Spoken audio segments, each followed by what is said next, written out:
السلام علیکم ورحمۃ اللہ وبرکاتہ۔ الحمد للہ رب العالمین۔ ایک منٹ۔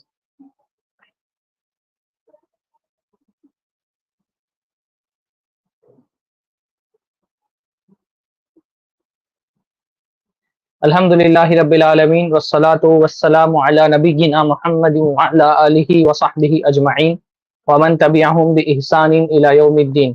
اعوذ باللہ السمیع العلیم من الشیطان الرجیم من ہمزہ ونفثہ ونفثہ۔ بسم اللہ الرحمن الرحیم۔ یا ایہا الذین آمنوا انما الخمر والمیسر والانصاب والازلام رجس من عمل الشیطان فاجتنبوہ لعلکم تفلحون۔ سب سے پہلے ہر طرح کی حمد اور ثنا، تعریف اور توصیف اللہ رب العزت کے لیے لائق اور زیبا ہے، جس کے فضل و احسان سے اس بابرکت مجلس میں ہم جمع ہوئے ہیں۔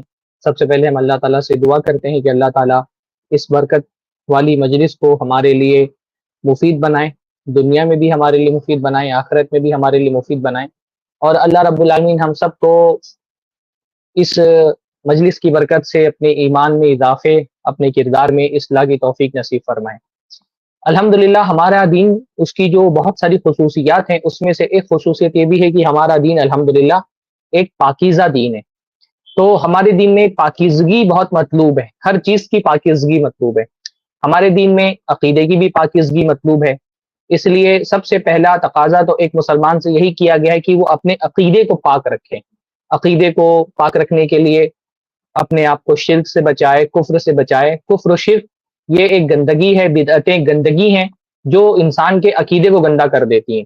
تو ہمارا دین الحمدللہ عقیدے کی پاکیزگی بھی تعلیم دیتا ہے، ہمارا دین الحمدللہ اخلاق کی پاکیزگی بھی تعلیم دیتا ہے، اور اسی لیے اللہ تعالیٰ نے ان ساری چیزوں کو ہمارے دین میں حرام کر دیا ہے جو انسان کے اخلاق کو گندا کرتی ہے۔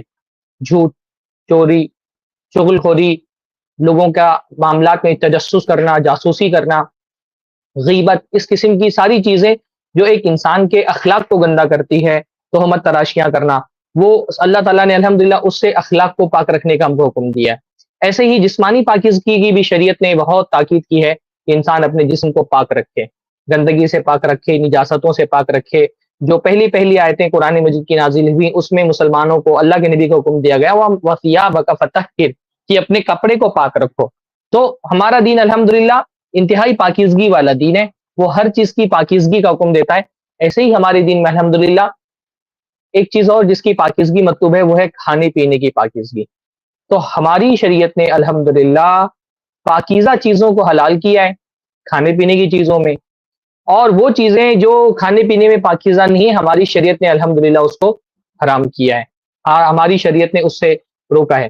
وہ چیزیں جن کو ہم کو شریعت نے ہمارے کھانوں میں ان کی گندگی کی وجہ سے اور خباثت کی وجہ سے ہم پر حرام کیا ہے، اس میں سے وہ چیزیں بھی شامل ہیں جو نشہ آور ہوتی ہیں۔ نشہ آور چیزوں کو، ہر طرح کے نشے کو ہماری شریعت نے الحمدللہ حرام کیا ہے، یہ ہماری شریعت کی پاکیزگی کا تقاضا ہے۔ اور ایک مسلمان جو ہے نا، اس سے مطالبہ یہ کیا گیا ہے کہ اللہ تعالیٰ نے تمہارے لیے دنیا میں اتنی نعمتیں اتاری ہیں، کھانے پینے کے لیے اتنی ساری چیزیں اللہ تعالیٰ نے تمہارے رکھی ہیں، اتنی ساری طیبات جو ہے وہ تم کو اللہ تعالیٰ نے عطا فرمائی ہیں۔ اللہ تعالیٰ کی نعمت کی شکر گزاری کا تقاضا یہ ہے کہ تم ان طیبات کو استعمال کرو، کھاؤ پیو، لطف لو اس سے۔ اور اللہ تعالیٰ نے چند چیزوں کو ہی حرام کیا ہے ہمارے دین میں، تو ان چند چیزوں سے بچ جاؤ۔ یہ ہمارا امتحان ہے دنیا کے اندر کہ پاکیزہ چیزیں کھاؤ اور گندی چیزوں سے بچو۔ قرآن مجید میں اللہ نے فرمایا کہ جو نبی ہیں وہ کیا کرتے ہیں تمہارے لیے، طیب اور پاکیزہ چیزوں کو تمہارے لیے حلال کرتے ہیں اور خبیث چیزوں کو تمہارے لیے حرام کرتے ہیں۔ تو ہر وہ چیز جو خبیث ہے شریعت میں وہ حرام ہے، اور جن چیزوں کو شریعت نے حرام کیا ہے وہ خبیث ہے، اور انہی خبیث چیزوں میں سے نشہ آور چیزیں بھی ہیں۔ نشہ آور چیزیں خبیث ہیں اور وہ ہماری شریعت میں حرام ہے، چاہے وہ نشے کی کوئی بھی صورت ہو، چاہے وہ نشے کی صورت تماکو والی ہو، شراب والی ہو یا ڈرگس والی ہو۔ ہمارے معاشرے میں الگ الگ قسم کے نشہ آور چیزوں کو سیون کیا جاتا ہے، ان کا استعمال کیا جاتا ہے، اور وہ تماکو کی صورت میں بھی ہوتے ہیں۔ تماکو کے بھی مختلف فارمیٹ ہوتے ہیں جس سے اس کو استعمال کیا جاتا ہے۔ کچھ لوگ تماکو کو سگریٹ کے ذریعے سے استعمال کرتے ہیں، کچھ لوگ تماکو کھاتے ہیں، پان میں تماکو ڈال کر کے کھاتے ہیں، گٹکے ہمارے کھائے جاتے ہیں ہمارے معاشرے کے اندر۔ تو تماکو ہو یا شراب ہو، شراب پہ تو نص قرآن مجید کی موجود ہے کہ اللہ تعالیٰ نے شراب کو حرام کہا ہے، اور اسی طرح سے جو مختلف قسم کے ڈرگس معاشرے کے اندر چلتے ہیں اور نشہ آور ڈرگس ہو، چاہے وہ ایم ڈی ہو، یا وہ نشے کے انجیکشن ہو جو لیے جاتے ہوں، یا افیم کی صورت میں اس کو استعمال کیا جاتا ہو، بھانگ لیا جاتا ہو، یا مختلف قسم کے چرس جو ہے وہ استعمال کیے جاتے ہیں، یہ ساری نشہ آور چیزیں ہماری شریعت میں حرام ہیں۔ اسی پر آج مجھے گفتگو کرنی ہے، اور اپنی گفتگو کا آغاز میں اس نقطے سے کر رہا ہوں، اور میرے خیال سے یہی ایک نقطہ اگر آپ سمجھ لینا تو میری پوری گفتگو جو ہے نا اس کے کرنے کی ضرورت ہی نہیں ہے۔ صرف ایک نقطہ انشاءاللہ تعالیٰ آپ سمجھ لیں، جو پہلا نقطہ میں بیان کر رہا ہوں، سارے نقطوں کا خلاصہ یہی ہے، یہی بات انشاءاللہ تعالیٰ کافی ہو جائے گی، اور کوئی بات بیان کرنے کی ضرورت ہی نہیں رہے گی۔ اور پہلا نقطہ میرا یہ ہے کہ بھائی دیکھیے، پوری دنیا نشے کے خلاف کھڑی ہے، دنیا کا ہر سمجھدار آدمی نشے سے روکتا ہے، کوئی بھی انسان نشے کو پسند نہیں کرتا ہے، حتیٰ کہ وہ کمپنیاں جو یہ نشہ آور چیزیں بناتی ہیں، جو یہ پروڈکٹ بناتی ہیں، وہ کمپنیاں بھی اس کو لینے سے روکتی ہیں۔ یہ عجیب قسم کا تضاد ہے، لیکن ہمارے معاشرے کی حقیقت یہ ہے، ہمارے زمانے کی حقیقت یہ ہے کہ وہ کمپنیاں جو سگریٹ بناتی ہیں، وہی سگریٹ کے پیچھے لکھی ہوئی ہوتی ہے کہ سگریٹ جو ہے وہ صحت کے لیے نقصان دہ ہے اور یہ کینسر کا سبب بنتا ہے۔ جو کمپنیاں گٹکے بناتی ہیں، وہ بڑی بڑی تصویریں گٹکے کے پیچھے لگائی بھی ہوتی ہیں کہ بھائی یہ گٹکا جو ہے وہ کینسر کا سبب بنتا ہے۔ تو بھائی نشے سے تو ہر کوئی روکتا ہے نا، ہر سمجھدار آدمی نشے سے روکتا ہے، نشے کو برا سمجھتا ہے، نشہ معاشرے میں کبھی بھی اچھی چیز نہیں سمجھی جاتی ہے۔ تو اب سارے لوگ نشے سے روکتے ہیں، اور میں ایک دین کا طالب علم ہونے کی حیثیت سے، ایک دین کا چھوٹا سا داعی ہونے کی حیثیت سے یہاں آپ کے سامنے بیٹھا ہوں نشے پر بات کرنے کے لیے۔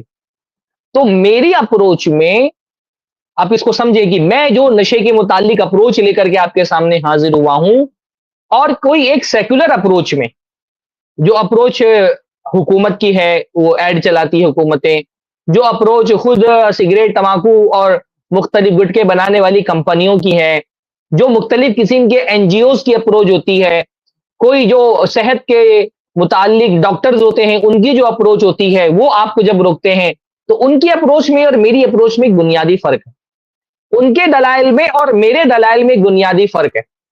دنیا آپ کو جب اپروچ کرتی ہے نا کہ آپ نشہ آور چیزوں کا استعمال نہ کریں، آپ سگریٹ نہ پئیں، آپ گٹکا نہ کھائیں، تو ان کی دلیل کیا ہوتی ہے کہ یہ آپ کی صحت کے لیے نقصان دہ ہے، یہ آپ کی دنیا کے لیے نقصان دہ ہے، یہ آپ کی دنیا کو تباہ کر رہی ہے، اس کی وجہ سے آپ کینسر کے مرض میں جا رہے ہیں، اپنے آپ کو ہلاک کر رہے ہیں، یہ قسم کا سلو پوائزن ہے جو آپ کے پھیپھڑوں کو خراب کر رہا ہے، آپ کے مسوڑوں کو خراب کر رہا ہے، آپ کے جسم کو کینسر کی طرف دھکیل رہا ہے۔ سارا جو اپروچ میں جو دنیاوی نقصانات ہیں وہ آپ کے سامنے رکھے جاتے ہیں۔ پر میں جب آپ کے سامنے بیٹھا ہوں ایک اسلامک چینل پر، اسلام کا ایک چھوٹا سا طالب علم ہونے کی حیثیت سے، اسلام کا ایک چھوٹا سا داعی ہونے کی حیثیت سے، تو میں میرے اپروچ کا بنیادی جو میرے بنیادی جو دلیل ہے میرے اپروچ کی، وہ یہ نہیں ہے کہ سگریٹ یا تماکو یا پان اس وجہ سے رک جائیے کیونکہ یہ آپ کے صحت کو تباہ کر رہی ہے، میں یہ نہیں بول رہا، پہلے نہیں بولوں گا میں، یہ میری پہلی دلیل نہیں ہے۔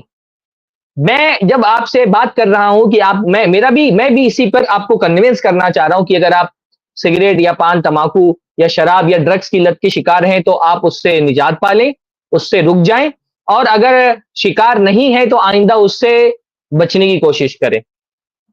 لیکن میرا اپروچ یہ نہیں ہے کہ سگریٹ اس لیے مت پیجیے کیونکہ آپ کے پھیپڑوں کو خراب کر رہی ہے، گٹکا اس لیے مت کھائیے کیونکہ یہ آپ کے دانتوں کے اور مسوڑوں کے کینسر کا سبب بن سکتا ہے۔ میرے اپروچ کی پہلی دلیل یہ، میں اس پر بات کروں گا انشاءاللہ، پر یہ میری پہلی دلیل نہیں۔ میری پہلی دلیل یہ ہے کہ آپ کو ان چیزوں سے اس لیے بچنا ہے کیونکہ یہ چیزیں آپ کے دین کو نقصان پہنچا رہی ہیں، آپ کی دنیا کو نقصان پہنچا رہی ہے، ایک دلیل ہے، اس پر میں بات کروں گا انشاءاللہ تعالیٰ، پر یہ میری پہلی دلیل نہیں ہے، یہ میرے اپروچ کا بنیادی مقدمہ نہیں ہے۔ پہلی بات یہ نہیں ہے، رکنے کی پہلی وجہ میں آپ کو یہ نہیں دے رہا کہ آپ کی دنیا کو نقصان دہ، آپ کی دنیا کے لیے چیزیں نقصان دہ ہیں، میں آپ کو پہلی دلیل یہ دے رہا ہوں کہ یہ چیزیں آپ کے دین کے لیے نقصان دہ ہیں، آپ کے دین کے لیے نقصان دہ ہیں، آپ کی دنیا کو تباہ کر رہی ہیں، یہ حقیقت ہے، پر اس سے بڑا نقصان یہ کیا کر رہی ہیں، یہ آپ کے آخرت کو تباہ کر رہی ہیں۔ ان چیزوں سے اس لیے بچنا ہے کیونکہ یہ نقصان دہ ہے، لیکن اس سے زیادہ بڑی وجہ ایک مسلمان کے لیے ان چیزوں سے بچنی کیا ہونی چاہیے کہ یہ چیزیں حرام ہیں۔ یہ اگر فائدہ مند بھی ہوتی تو بھی آپ کو اس سے میں بچنے کے لیے کہتا، ایمان والے بندے کے لیے کسی چیز سے بچنے کے لیے یہ دلیل بہت کافی ہے کہ اس کو میرے رب نے حرام کیا ہے، بس اتنی دلیل کافی ہونی چاہیے ایک مسلمان کے لیے. ہاں، کیوں حرام کیا ہے، اس کی حرمت کے پیچھے حکمتیں کیا ہیں، اس کے کیا کیا نقصانات ہیں، ایک مسلمان کے لیے ثانوی چیز ہے، یہ سیکنڈری چیز ہے، یہ پرائمری چیز نہیں ہے کہ حرمت کے پیچھے حکمت کیا ہے، اس کے وجوہات کیا ہیں، اس کے اسباب کیا ہیں. اسباب اور وجوہات تو بندہ بعد میں دیکھتا ہے، پہلے یہ دیکھتا ہے حلال ہے کہ حرام ہے. اگر یہ حرام ہے تو اگر کیا اس کے اندر فائدہ بھی ہوگا تو میں اس کو استعمال کروں گا؟ نہیں. ایک بندہ ہونے کی حیثیت سے یہی بات کافی ہے کہ میرا رب جس نے اتنی نعمتوں سے مجھ کو نوازا ہے، اس نے اگر ان چیزوں سے مجھے روک دیا، میں رک جاؤں، میں اپنے آپ کو بچا لوں، میں اپنے آپ کو محفوظ کر لوں، گرچہ اس کے اندر فائدہ ہو. ہے نا بھائی، بہت ساری چیزیں ایسی ہو سکتی ہیں جس کے اندر ممکنہ طور پہ ہمارے لیے وقتی فائدہ ہو، پر ہمارا رب کیونکہ ہم کو اس سے روک رہا ہے تو ہم رک جائیں گے. آپ روزہ تو رکھتے ہیں نا ماشاء اللہ؟ ہاں، روزہ آپ رکھتے ہیں ماشاء اللہ. کیا کرتے ہیں روزے میں آپ؟ دن کے ایک محدود وقت میں آپ کھانا نہیں کھاتے، پانی نہیں پیتے، آپ بیوی سے قریب نہیں جاتے ہیں. کیوں بھائی؟ کیا کھانا کھانا اس وقت آپ کی صحت کے لیے نقصان دہ ہوتا ہے؟ کیا کھانا کھا لیں گے تو آپ کو کینسر ہو جائے گا، ٹی بی ہو جائے گی، کوئی مرض ہو جائے گا؟ نہیں. کھانا تو رمضان کے مہینے میں بھی صحت کو ویسے ہی فائدہ پہنچاتا ہے جیسا رمضان کے علاوہ مہینے میں فائدہ پہنچاتا ہے. پر ایک پورا رمضان آپ اس حالت میں گزارتے ہیں ماشاء اللہ کہ کھانا نہیں کھاتے، پورا پورا دن کھانا نہیں کھا رہے. کیوں نہیں کھانا کھا رہے؟ کیا اس میں کوئی نقصان ہے؟ نہیں. ہم اس لیے نہیں کھا رہے کیونکہ ہمارے رب نے اس سے روکا ہے. سبحان اللہ. ایک مفید چیز ہے، آپ بھی مان رہے ہیں کہ کھانا کھانا مفید ہے. پانی آپ نہیں پی رہے، پانی آپ کے جسم کی ضرورت ہے، اس کے بغیر آپ کی زندگی نہیں چل سکتی. گلا آپ کا سوکھ رہا ہے، کانٹا ہوا جا رہا ہے، کلی کرنے کے لیے جاتے ہیں، منہ میں پانی ڈالتے ہیں، چند ہی انچوں کا فاصلہ ہوتا ہے، گلے میں اتار سکتے ہیں، پر منہ میں ڈالا ہوا پانی باوجود پیاس کی شدت کے اگل دیتے ہیں آپ. ماشاء اللہ، کیا تقویٰ ہے، کیا پرہیزگاری ہے. کیوں نہیں پی رہے پانی؟ کیا پانی پینے سے کوئی کینسر ہو جائے گی، ٹی بی ہو جائے گی؟ کیا ہو جائے گا بھائی پانی پینے سے؟ کیا نقصان ہے اس کے اندر؟ کوئی نقصان نہیں. جسم کو تو اس کی ضرورت ہے، دماغ جو ہے وہ سگنل پہنچا رہا ہے، گلے کو سکھا رہا ہے، اس کا مطلب کہ جسم کو پانی کی ضرورت ہے. باوجود اس کے کہ پانی کی ضرورت ہے آپ پانی کیوں نہیں پی رہے؟ کہ بھائی میرے رب نے منع کیا ہے.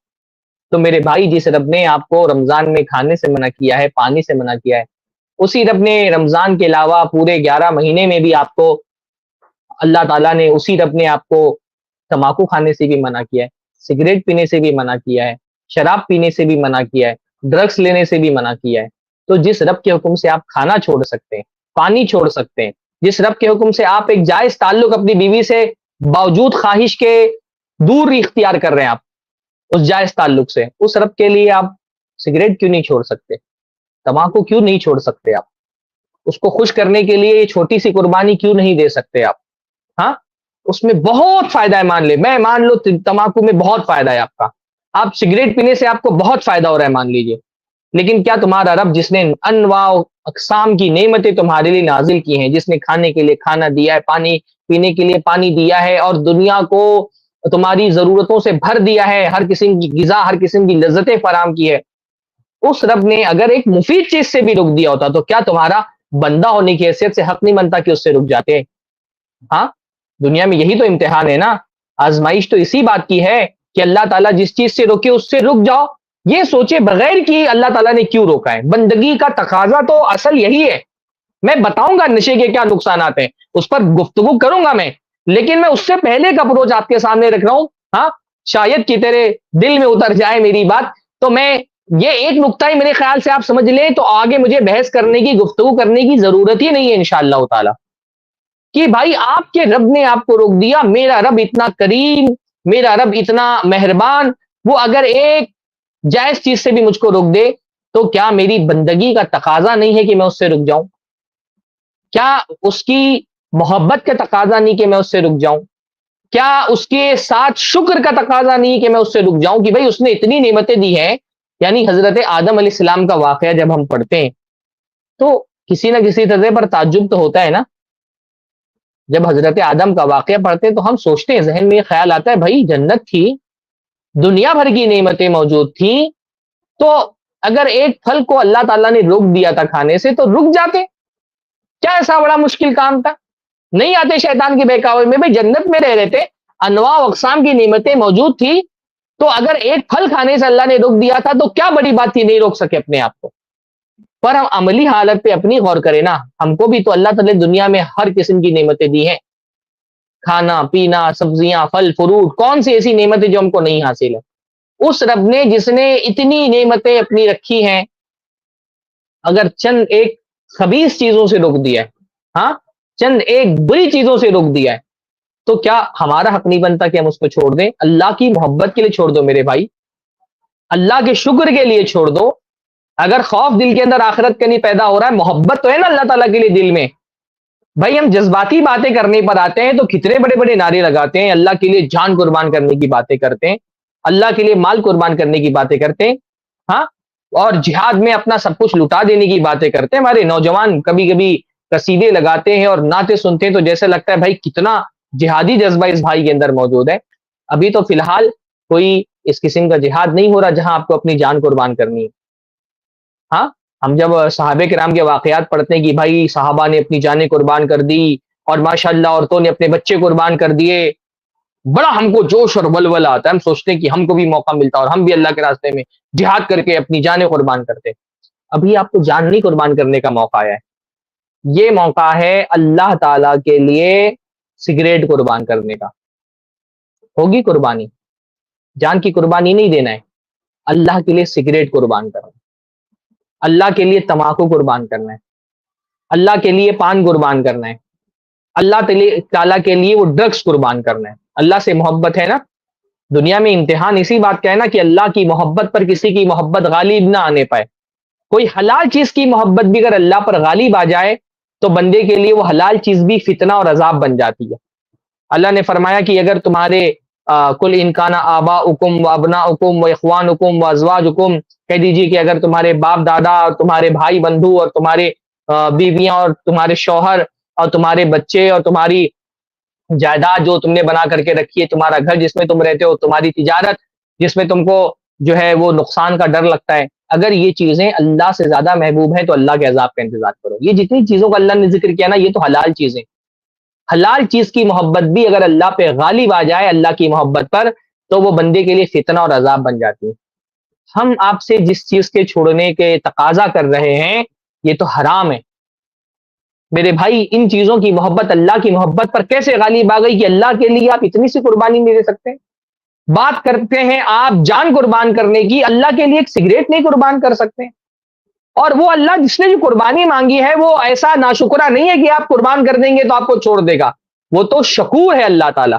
آپ اس کے لیے کچھ چھوڑیں گے اللہ اس سے بہتر آپ کو دے گا، اس کا یہ وعدہ ہے۔ اللہ کے نبی صلی اللہ علیہ وسلم نے فرمایا من ترک شیئا للہ عوضہ اللہ خیرا منہا، جو اللہ تعالیٰ کے لیے کوئی چیز چھوڑ دے گا اللہ اس سے بہتر اس کو دے گا۔ یہی تو جہاد ہے، آپ کو یہی جہاد کرنا ہے۔ آج اسی جہاد کی ضرورت ہے۔ بڑی بڑی باتیں کرتے ہیں ہم جب سیاسی مسائل پر آتے ہیں، بھائی بڑی بڑی باتیں کریے، اللہ تعالیٰ آپ سے انڈیویجولی کیا تقاضا کر رہا ہے؟ ہم اسرائیل اور فلسطین اور لبنان اور لیبیا اور شام کی باتیں کرتے ہیں جہاں پہ ہمارا کوئی اختیار ابھی نہیں ہے، پر اپنی ذات پر اپنی نفس پر تو اختیار ہے نا۔ اسرائیل ہمارا دشمن ہے، اس سے لڑائی کرنے کا اختیار ابھی ہم کو نہیں ہے، پر ہماری نفس جو ہماری دشمن ہے اس سے تو ہم لڑ سکتے ہیں نا۔ پہلا جہاد یہاں کریے۔ اس جہاد میں کیا ہو سکے گا آپ کا اس سے جب آپ یہ چھوٹا سا جہاد نہیں کر پا رہے؟ اللہ نے فرمایا المجاہد من جاہد نفسہ، مجاہد وہ ہے جو اپنی نفس سے جہاد کر لے جائے۔ یہ جہاد آج مطلوب ہے، یہ ہوگا آپ سے؟ ہیں آپ تیار اس جہاد کے لیے؟ یہ جہاد ہے اللہ تعالیٰ کے لیے اپنی نفس کو مار دینا، کچل دینا، اس کی خواہشوں کے گلا گھونٹ دینا، یہ جہاد ہے۔ یہ جہاد شریعت آپ سے چاہتی ہے، ہوگا یہ جہاد آپ سے؟ ہاں، المجاہد من جاہد، اللہ نے فرمایا طاقتور وہ نہیں ہے جو دوسروں کو کشتی میں پچھاڑ دے، طاقتور وہ ہے الذی یملک نفسہ، جو اپنے نفس پر قابو کر لے، وہ طاقتور ہے۔ یہ ہوگا آپ سے؟ یہ کر پائیں گے آپ؟ قربانی دیں گے اللہ تعالیٰ کے لیے؟ بکرے قربان کرنا بہت آسان ہے، بکرے قربان کرنا بہت آسان ہے۔ یہ قربان کریے اللہ کے لیے، سگریٹ قربان کریے اللہ کے لیے، یہ تمباکو قربان کریے اللہ کے لیے، یہ شراب قربان کریے اللہ کے لیے، یہ ڈرگس کی لت قربان کریے اللہ کے لیے۔ واللہ یہ کتنی بڑی بات ہوگی اور آپ کی طرف سے کتنی بڑی قربانی ہوگی، آپ کو اس کا اندازہ نہیں کہ آپ کو ایک چیز جو آپ سے نہیں چھوٹ رہی تھی معاذ اللہ تعالیٰ کے لیے آپ نے چھوڑ دی۔ بھائی میں نقصان بتاؤں گا، ابھی گفتگو ہوگی انشاءاللہ نقصانات پر بھی۔ پر اگر کسی چیز کو آپ نے اس لیے چھوڑا ہے کیونکہ وہ آپ کی صحت کے لیے نقصان دہ ہے، پھر تو اس سے اللہ تعالیٰ سے اجر کی امید آپ کو نہیں رکھنی چاہیے۔ اگر ایک چیز آپ اس لیے چھوڑ رہے ہیں کیونکہ وہ آپ کو احساس ہو گیا کہ ہاں تماکو میری صحت کے لیے نقصان دہ ہے، کینسر ہو گیا تو میرے بیوی بچوں کا کیا ہوگا، چھوڑ دیں آپ، بہت بہتر ہے، آپ کو چھوڑنے پر گناہ نہیں ملے گا، بس ثواب بھی نہیں ملے گا۔ اگر کسی چیز کو صرف اس لیے آپ چھوڑ رہے ہیں کہ آپ کی صحت کے لیے نقصان دہ ہے، آپ کی دنیا کے لیے نقصان دہ ہے، تو پھر یہ آپ کے لیے پھر یہ ثواب نہیں ہے، تقوی نہیں ہے۔ کسی چیز کو جب آپ اللہ کے لیے چھوڑتے ہیں نا، تب وہ تقوی ہے، تب اللہ تعالیٰ اس کا اجر آپ کو دے گا۔ اس لیے میں اس نقصان والے اپروچ کو میں بعد میں بیان کروں گا انشاءاللہ تعالیٰ، ٹھیک ہے، وہ اس چیز کے حرام ہونے کی ایک دلیل کے طور پہ میں بیان کروں گا کہ میں جب کہہ رہا ہوں کہ یہ چیزیں حرام ہیں تو حرام ہونے کی دلیل کیا ہے اس کے طور پہ میں بیان کروں گا۔ لیکن اگر یہ چیز آپ اللہ کے لیے چھوڑ دیں کہ آپ کو نقصان نہیں پتا لیکن کیونکہ یہ حرام ہے اس لیے آپ چھوڑ رہے ہیں، تو انشاءاللہ تعالی اللہ اس کا اجر دے گا آپ کو۔ تیار ہے انشاءاللہ تعالی اس کے لیے؟ ہاں، میں چاہتا ہوں کہ آپ کمنٹ کر کے مجھ کو بتائیں، ہاں، آپ کمنٹ کر کے آپ مجھ کو بتائیں۔ اور اب میں یہ بھی چاہوں گا ابھی انشاءاللہ تعالی جب گفتگو کی مجلس شروع ہوگی کہ آپ نے اگر کوئی نشہ آور چیز کا آپ سیون کرتے رہے ہیں یا کوئی آپ کا دوست کرتا رہا ہے، اس کے لت کے شکار رہے ہیں اور آپ نے اگر چھوڑا ہے تو کس چیز نے آپ کو چھوڑنے پر آمادہ کیا، کیسے چھوڑا آپ نے اس کو، کیا آپ کا طریقہ رہا ان چیزوں کو چھوڑنے کا؟ میں چاہوں گا کہ وہ بھی انشاءاللہ تعالی آپ ہمارے ساتھ اپنے تجربات اور اپنے مشاہدہ بھی شیئر کیجئے، سوالات پر تو بات ہوتی ہی رہتی ہے الحمدللہ۔ تو یہ بھائی میرے بھائی یہ ساری نشاور چیزیں حرام ہیں، شریعت کے واضح احکامات اس کے بارے میں موجود ہیں۔ حرام ہونے کی سب سے پہلی وجہ یہ کہ قرآن مجید میں اللہ تعالیٰ نے نشاور چیزوں کو حرام کیا ہے۔ اللہ تعالیٰ نے فرمایا یا الذین آمنوا انما الخمر والمیسر والانصاب والازلام رجس من عمل الشیطان فاجتنبوه لعلکم تفلحون۔ اے لوگو جو ایمان لائے ہو، انما الخمر بے شک شراب، خمر اصل میں کہتے ہیں نشہ آور چیزوں کو، خمر کہتے ہیں الخمر ما خامر العقل، خمر کہتے ہیں اس چیز کو، خمر کا مطلب ہوتا ہے ڈھانپ لینے والی، ہاں، اسی لیے جو عورتیں دوپٹہ پہنتی ہیں نا اس کو عربی میں خمار کہا جاتا ہے۔ تو خمر کا مطلب ہوتا ہے جو انسان کی عقل کو ڈھانپ لے۔ یہ شراب، یہ تماکو، یہ مختلف قسم کے ڈرگس، چاہے وہ گولیوں کی شکل میں لیے جا رہے ہوں، چاہے وہ دھوئیں کی شکل میں لیے جاتے ہوں، انجیکشن کی شکل میں لیے جاتے ہوں، ناک سے لیے جاتے ہوں، منہ سے لیے جاتے ہوں، یہ مختلف قسم کے ڈرگس سے کیا کرتے ہیں، انسان کے دماغ کو ڈھانپ لیتے ہیں۔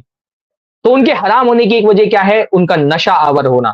اللہ نے فرمایا یا الذین آمنوا انما الخمر، بے شک کی شراب، والمیسر، اور اسی طرح سے جوا، والانصاب، اسی طرح سے فال کے پاسے اور تھان، یہ سب جو پرانے زمانے میں مشرکین جو ہے نا وہ پاسے نکالتے تھے تقدیر معلوم کرنے کے لیے، جو جیسے جوتشی کے پاس جایا جاتا ہے، فرمایا رجسن، یہ گندگی ہے، من عمل الشیطان، اور یہ شیطان کا کام ہے، فاجتنبوہ، تو اس سے بچو، لعلکم تفلحون، شاید کہ تم کامیاب ہو جاؤ۔ چار چیزیں اللہ نے بتائی، سب سے پہلا کیا بتایا؟ رجسن، گندگی ہے، یہ اچھی چیز نہیں ہے بھائی۔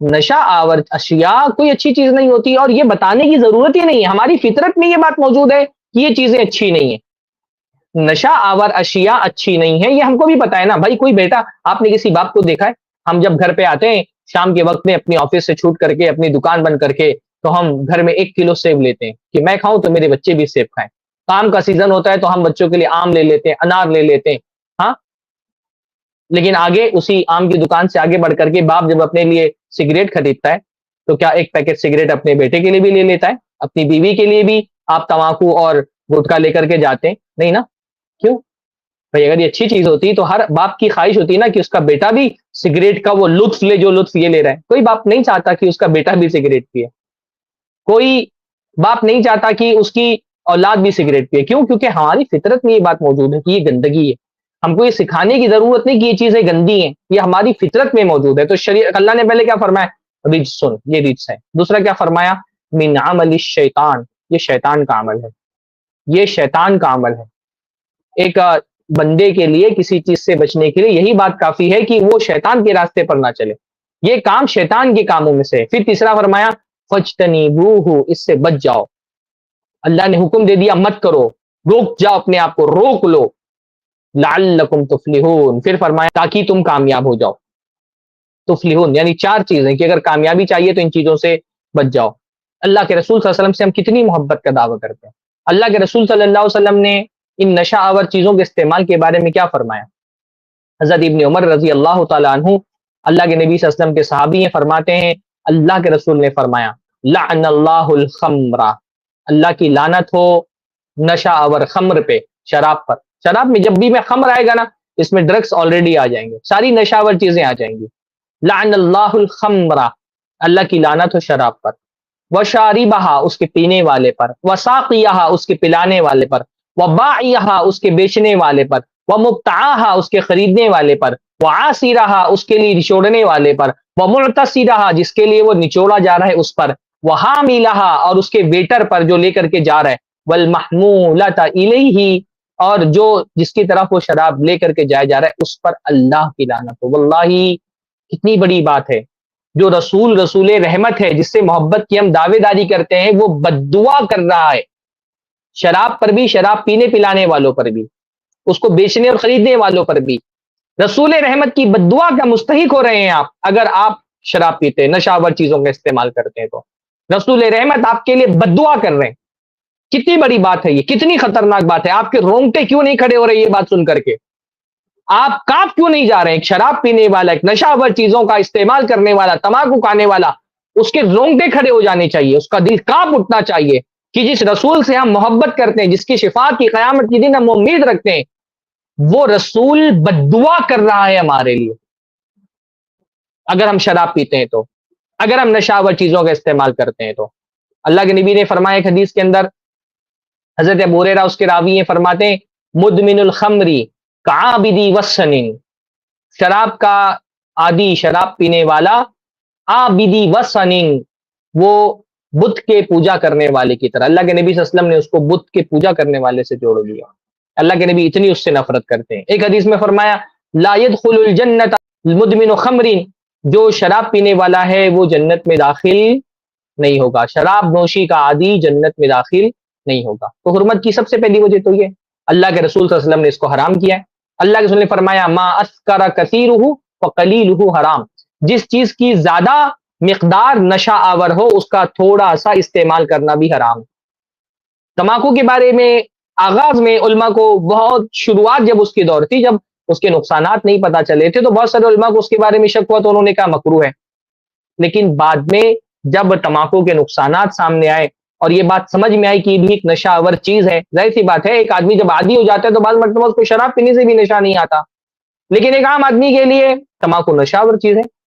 آدمی کھا لے تو جس کو ہم کہتے ہیں کہ مات جائے، اس کا سر گم، چکر آنے لگے اس کو، تو اور اس کے حرمت کی دوسری بھی دلائل ہے، وہ انشاءاللہ میں آپ کے سامنے رکھوں گا۔ تب پرانے زمانے میں بعض علماء کا یہ فتویٰ آپ کو مل جاتا ہے کہ مکروہ ہے، لیکن آج کے دور میں تمام معتبر مستند علماء کا اس بات پر اتفاق ہے کہ تمباکو حرام ہے، تمباکو سے بننے والی تمام اشیاء حرام ہے، سگریٹ حرام ہے، گٹکا حرام ہے، پان میں ڈال کر کھایا جانے والا تمباکو حرام ہے۔ اس کے حرام ہونے پر تمام علماء کا اتفاق ہے، کوئی اختلاف نہیں ہے۔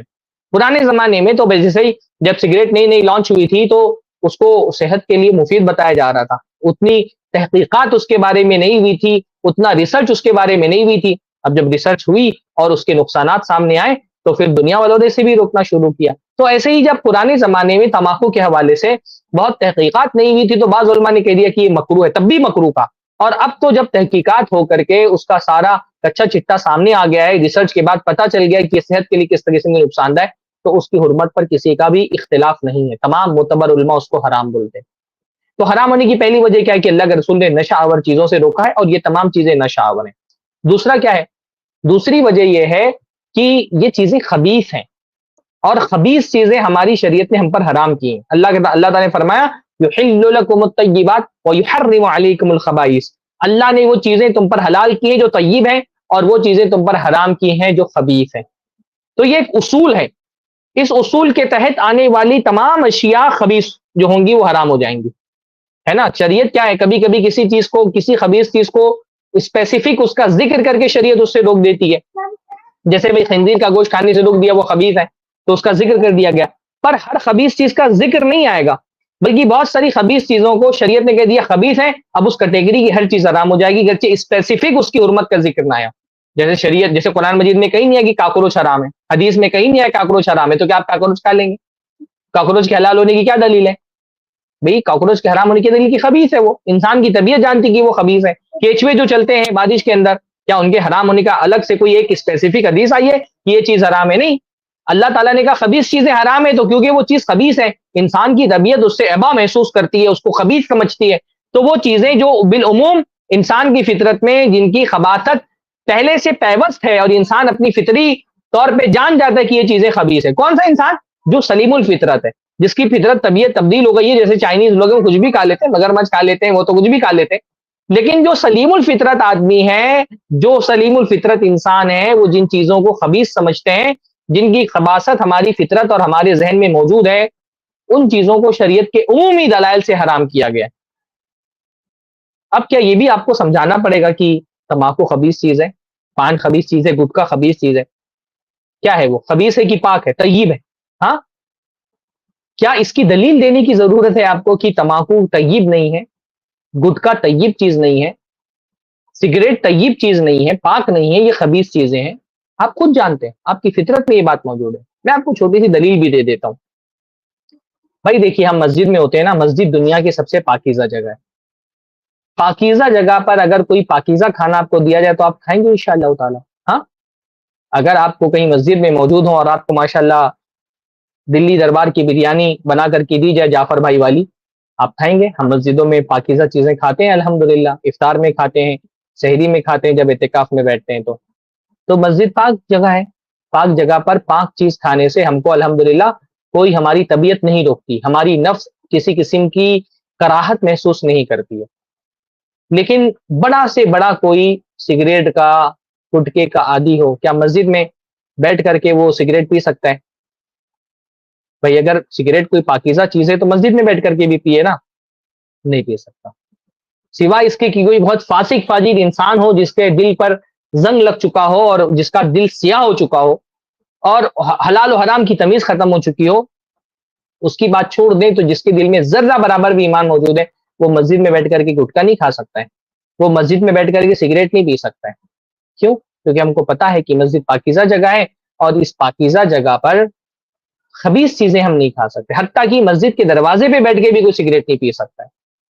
اچھا، اب ہم بیت الخلاء خبیث جگہ ہے نا، گندی جگہ ہے، ہم مسجد میں ہم بیت الخلاء میں داخل ہوتے ہیں تو ہم کہتے ہیں اللہم انی اعوذ بک من الخبث والخبائث، تو بیت الخلاء کیونکہ خبیث جگہ ہے، وہاں آپ کو نفیس سے نفیس غذا دے دی جائے تو آپ نہیں کھائیں گے، کیونکہ آپ جانتے ہیں کہ وہ جگہ خبیث ہے نا۔ آپ کو کوئی بھائی بریانی اور قورمہ اور دال گوشت لا کر کے بیت الخلاء میں لا کر کے بٹھا کر کے کھلائے تو آپ کھائیں گے؟ آپ نہیں کھائیں گے۔ کیوں؟ کیونکہ ٹوائلٹ جو ہے ہم کو پتا ہے کہ اچھی جگہ نہیں ہے، تو اچھی جگہ پر پاک چیزیں نہیں کھائی جاتی ہیں۔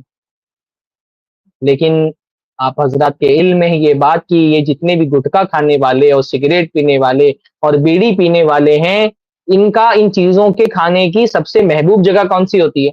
بیت الخلاء۔ وہاں جا کر کے، یا اتنا کہ عوامی بیت الخلاء میں جاؤ تو گٹکے کی بات سے سانس لینا تک کے دشوار ہو جاتا ہے، وہاں پہ بیٹھ کر کے گٹکا مزے سے کھا رہا ہے۔ بعض لوگوں کا تو مسئلہ یہ ہوتا ہے کہ ان کا تو اجابت ہی نہیں ہوتی ہے جب تک کہ سگریٹ اور بیڑی نہ پی لے جا کر کے بیت الخلاء میں، تو اس کا مطلب اس خبیث جگہ میں یہ خبیث چیز کھاتے ہوئے آپ کی طبیعت کراہت کی محسوس کر رہی، کیونکہ آپ کی فطرت کو یہ بات پتا ہے، آپ کی طبیعت میں یہ بات موجود ہے کہ یہ چیز خبیث ہے، اس لیے خبیث جگہ پر کھاتے ہوئے آپ کی طبیعت کراہت محسوس نہیں کرتی۔ تو قرآن مجید اس لیے کہہ رہا ہے رجسن، یہ گندگی ہے، اس لیے گندی جگہ پر گندی چیز کھاتے ہوئے طبیعت جو ہے نا وہ ابا محسوس نہیں کرتی ہے۔ آپ کو پتا کہ یہ چیز بھی گندی ہے، مسجد میں اس گندی چیز کو نہیں کھا سکتے، بیت الخلاء میں جا کر کے کھا رہے۔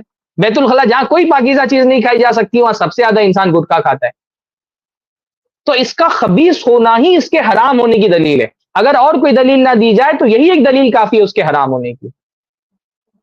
باقی یہ ہے کہ تیسری دلیل ان چیزوں کے حرام ہونے کی یہ ہے کہ یہ تمام چیزیں جن کا میں نے ذکر کیا، چاہے وہ سگریٹ ہو، چاہے وہ تمباکو ہو، چاہے وہ مختلف قسم کے ڈرگس ہوں، کیونکہ یہ ہماری صحت کو نقصان پہنچاتی ہے، اور ہماری صحت اللہ تعالیٰ کی نعمت ہے جس کا ہم کو قیامت کے دن حساب دینا ہے، اس لیے ہر وہ چیز ہماری شریعت میں حرام ہے جو انسان کی صحت کو نقصان پہنچانے والی۔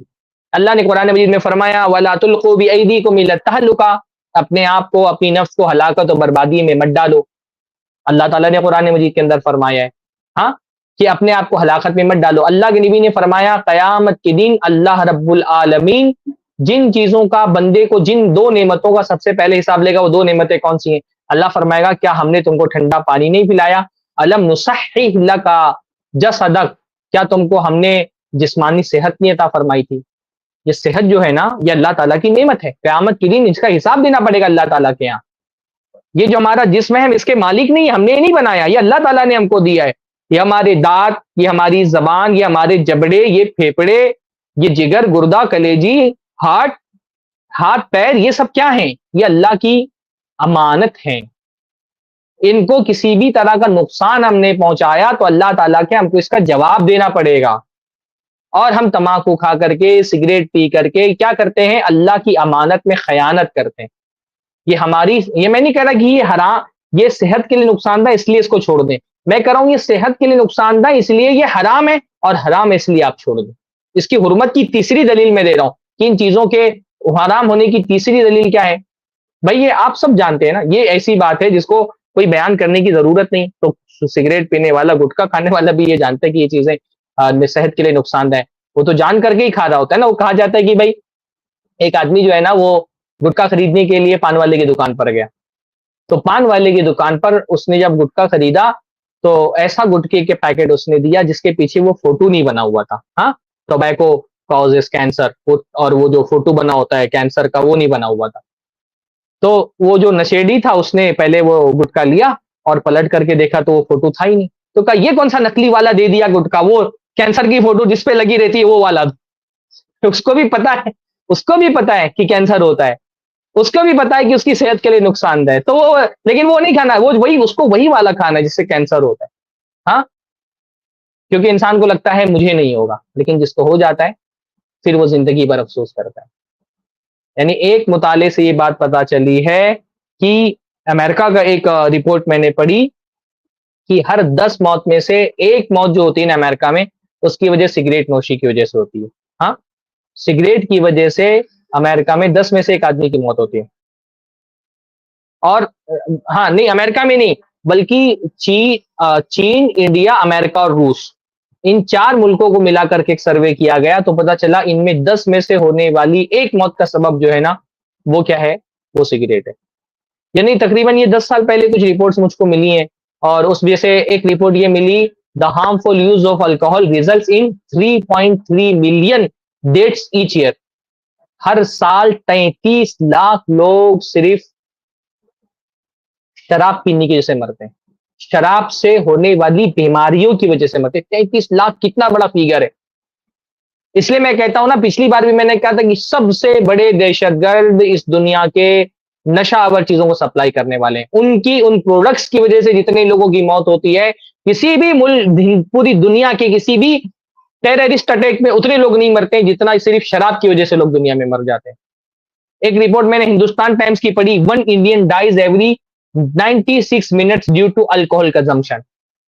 ہر 96 منٹ میں ایک ہندوستانی کی موت الکوہول پینے کی وجہ سے ہوتی ہے، یعنی ہر 1.5 گھنٹے میں ایک ہندوستانی سگریٹ پینے کی وجہ سے مارا جاتا ہے۔ بیڈیز alone contribute to 5.8 lakh deaths in country in 2011۔ 2011 میں صرف بیڑی پینے کی وجہ سے، اس میں سگریٹ شامل نہیں کی گئی، صرف بیڑی پینے کی وجہ سے تقریباً 6 لاکھ لوگ مارے گئے، 5,80,000 لوگ مارے گئے صرف بیڑی کی وجہ سے۔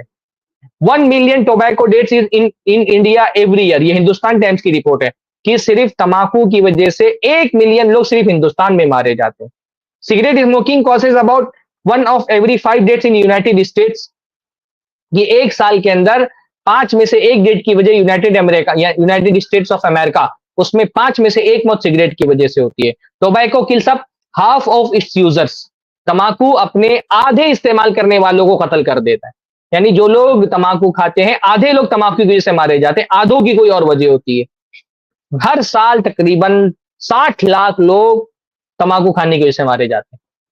یہ صرف جو صحت کو نقصان ہو رہا ہے نا وہ میں بتا رہا ہوں ابھی آپ کو، جو شراب کی وجہ سے حادثات ہوتے ہیں اس کا بھی میں ذکر ہی نہیں کر رہا، صرف صحت کی وجہ سے جو نقصانات ہوتے ہیں۔ ہر سال 60 لاکھ لوگ تمباکو کھانے کی وجہ سے مارے جاتے ہیں، اور ان 60 لاکھ لوگوں میں تقریباً 6 لاکھ لوگ سیکنڈ ہینڈ اسموکرز ہوتے ہیں۔ سیکنڈ ہینڈ اسموکرز یعنی یہ وہ لوگ ہوتے ہیں جو خود سگریٹ نہیں پیتے، ان کے گھر میں ان کا باپ سگریٹ پیتا ہے، بچے کے پھیپڑے میں جا رہا ہے ڈار، ہاں، اور بیوی کے پھیپڑے میں جا رہا ہے ڈار، اور وہ اس سے مارے جا رہے ہیں۔ تو یہ صحت کا نقصان ہے۔ میں نہیں کہہ رہا کہ صحت کا نقصان اس لیے چھوڑو، آپ میرے پوائنٹ کو سمجھے میرے، میں یہ نہیں کہہ رہا اس لیے چھوڑ دو کیونکہ یہ صحت کو نقصان پہنچا رہے ہیں، میں کہہ رہا ہوں صحت کو نقصان پہنچا رہے ہیں اس وجہ سے یہ حرام ہے، کیونکہ ہر وہ چیز جو انسان کی صحت کو نقصان پہنچائے وہ شریعت میں کیا ہوتی ہے؟ حرام ہوتی ہے۔ باقی چھٹی جو میری دلیل ہے وہ یہ ہے کہ بھائی اس سے ان چیزوں کی وجہ سے جو حادثات ہوتے ہیں، ہاں 70% روڈ ایکسیڈنٹ جو انڈیا میں ہوتے ہیں، ایک رپورٹ میں آیا 70% of road accidents in India due to drink and drive. Drunken driving کی وجہ سے، شراب پی کر کے گاڑی چلانے کی وجہ سے 70% جو کیسز ہوتے ہیں وہ صرف شراب کے نشے میں دھت ہونے کی وجہ سے ہوتے ہیں۔ مستقل آپ دیکھیں، ابھی ہمارے یہاں بھنڈی بازار میں ایک کیس ہوا تھا، دلی میں ایک کیس ہوا، وہ بہت مشہور کیس آپ کو انڈیا کے فٹ پاتھ پہ جس نے گاڑی چلا دی تھی پتہ ہے، جتنے کیسز ابھی یہ جو کیس ہوا پونے میں جو کیس ہوا، ہاں جو پورشے کار کا کیس ہوا، کیا تھا وہ لڑکا نشے میں تھا، بیئر بار میں نشے میں پی کر کے نکلا اور اپنی کار سے ایک کپل کو اڑا دیا۔ 70% جو کار کے حادثات ہوتے ہیں جس میں کبھی ڈرائیور مارا جاتا ہے، کبھی ڈرائیور بچ جاتا ہے لیکن دوسروں پہ گاڑی چلا دیتا ہے، 70% کیسز ڈرنک اینڈ ڈرائیو کی وجہ سے ہوتے ہیں۔ ہر سال روڈ ایکسیڈنٹ میں 1.34 لاکھ، ہاں 1,34,000 لوگ مارے جاتے ہیں ہندوستان کے اندر، اور ان 1,34,000 لوگوں میں 70% کون سے ہوتے ہیں؟ جو شراب کی وجہ سے مارے جاتے ہیں۔ ہاں انڈیا میں بہت سارے میرے پاس ہے، میں کیا کیا آپ کو بتاؤں، یعنی almost half of all drivers who were killed in crashes and tested positive for drugs also had alcohol in their systems۔ جب جو ڈرائیورز ہیں نا جو مارے گئے کار کریشز میں، جب ان کے خون کی جانچ کی گئی تو پتا چلا کہ اس میں سے تقریباً آدھے سے زیادہ لوگ جو ہے نا ان کے خون میں نشہ آور چیزیں پائی گئی۔ Every day in America another 28 people dies as a result of drinking driving crashes۔ امریکہ میں ہر روز 28 لوگوں کی موت ہوتی ہے ڈرنک اینڈ ڈرائیو کی وجہ سے، کہ شراب پی کر کے وہ گاڑی چلاتے۔ یہ حادثات ہیں، اور ان حادثات کی وجہ کیا ہوتی ہے؟ شراب پینا۔ ہماری حکومت اس پر کتنا پیسہ خرچ کرتی ہے کہ شراب پی کر کے ڈرائیونگ مت کرو، پر حکومت کے اپروچ میں ہمارے اپروچ میں کیا فرق ہے؟ ہم کہتے ہیں بھائی شراب پیو ہی مت۔ آپ کیا کہیں شراب پی کے گاڑی مت چلاؤ، شراب پینے کے بعد آدمی کو احساس اور شعور ہی کہاں رہ جاتا ہے کہ صحیح کیا ہے غلط کیا ہے؟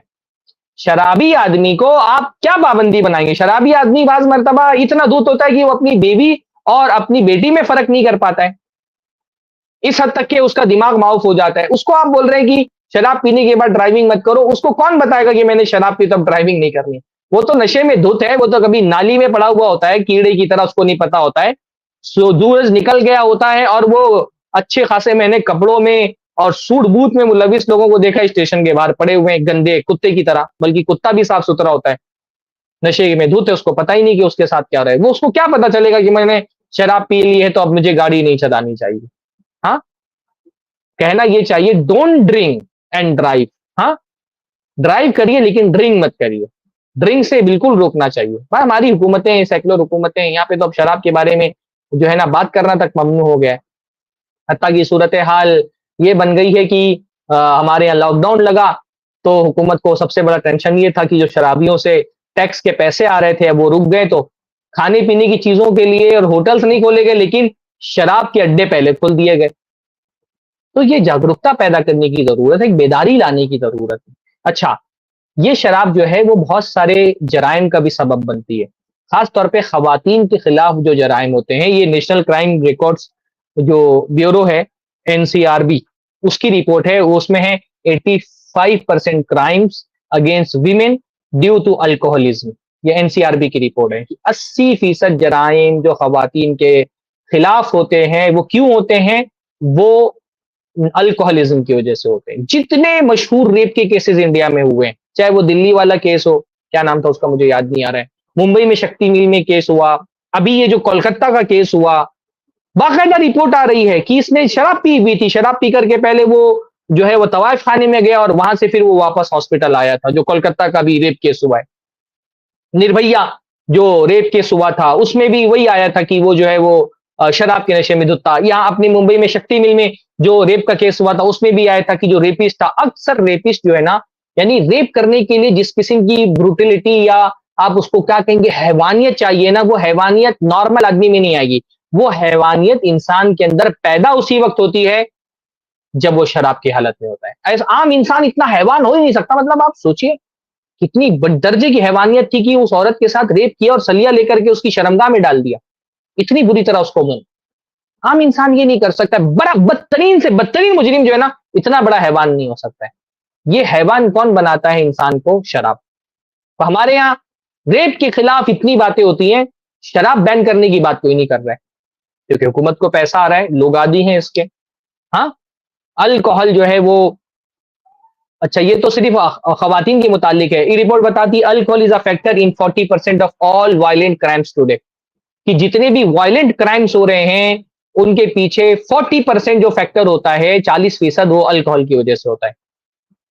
ہاں، حتیٰ کی جو رابریز ہوتی ہیں اس میں بھی 50% جو ہے نا، جب ڈاکوؤں کو پکڑا گیا رابری کرنے والوں کو، تو انہوں نے کیا دیکھا؟ انہوں نے یہ دیکھا کہ اس کی وجہ جو ہے نا وہ الکوہل ہے۔ یہ 7 چیزیں ہو گئی۔ 8ویں چیز کیا ہے کہ شراب کی حرمت کی ایک بہت بڑی وجہ ہے نا کہ شراب زنا کا راستہ کھولتا ہے، اس لیے آپ عام طور پہ حدیثوں میں دیکھیں گے کہ شراب کا ذکر زنا کے ساتھ آتا ہے۔ جہاں شراب بنا کیا کہتا ہے وہاں زنا کو بنا کہتا ہے، کیونکہ شراب اور شباب ان دونوں کا آپس میں گڑا گہرا تعلق ہے۔ شراب انسان کی شہوت کو ابھارتی ہے، پھر اس کو پورا کرنے کے لیے وہ کیا کرتا ہے؟ وہ جو ہے وہ طوائف خانوں کا راستہ ڈھونڈتا ہے۔ اصلی عام دیکھیں گے کہ جو ریڈ لائٹ ایریاز ہوتے ہیں وہاں پہ شراب خانے بنے ہوتے ہیں، جہاں شراب خانے ہوتے ہیں وہاں پر عام طور پہ جیسے ممبئی میں تھوڑا سا کسی زمانے میں پابندی لگی تھی، پھر چیزیں شروعات ہو گئی، تو آپ ممبئی میں دیکھیں گے کہ وہ جو ڈانس بار تھے، شراب بھی ہو رہی تھی، شراب کے ساتھ شباب بھی موجود تھا۔ تو زنا کا راستہ جو ہے نا وہ کھولنے والی چیز کیا ہے؟ وہ شراب ہے۔ بلکہ یہ ایک رپورٹ ہے، اس میں لکھا ہے sex worker under influence of alcohol, یعنی یہ جو سیکس ورکرز ہوتی ہیں ان کے ساتھ جو اب کیونکہ ہمارے یہاں زنا اتنا عام ہو گیا ہے نا کہ اب وہ عام طور پہ جب زنا کی بات کہی جاتی ہے جرم کی حیثیت سے تو صرف زنا بالجبر مراد ہوتا ہے، یا پھر لوگ کہتے ہیں جس کو کہا جاتا ہے کہ بھائی یہ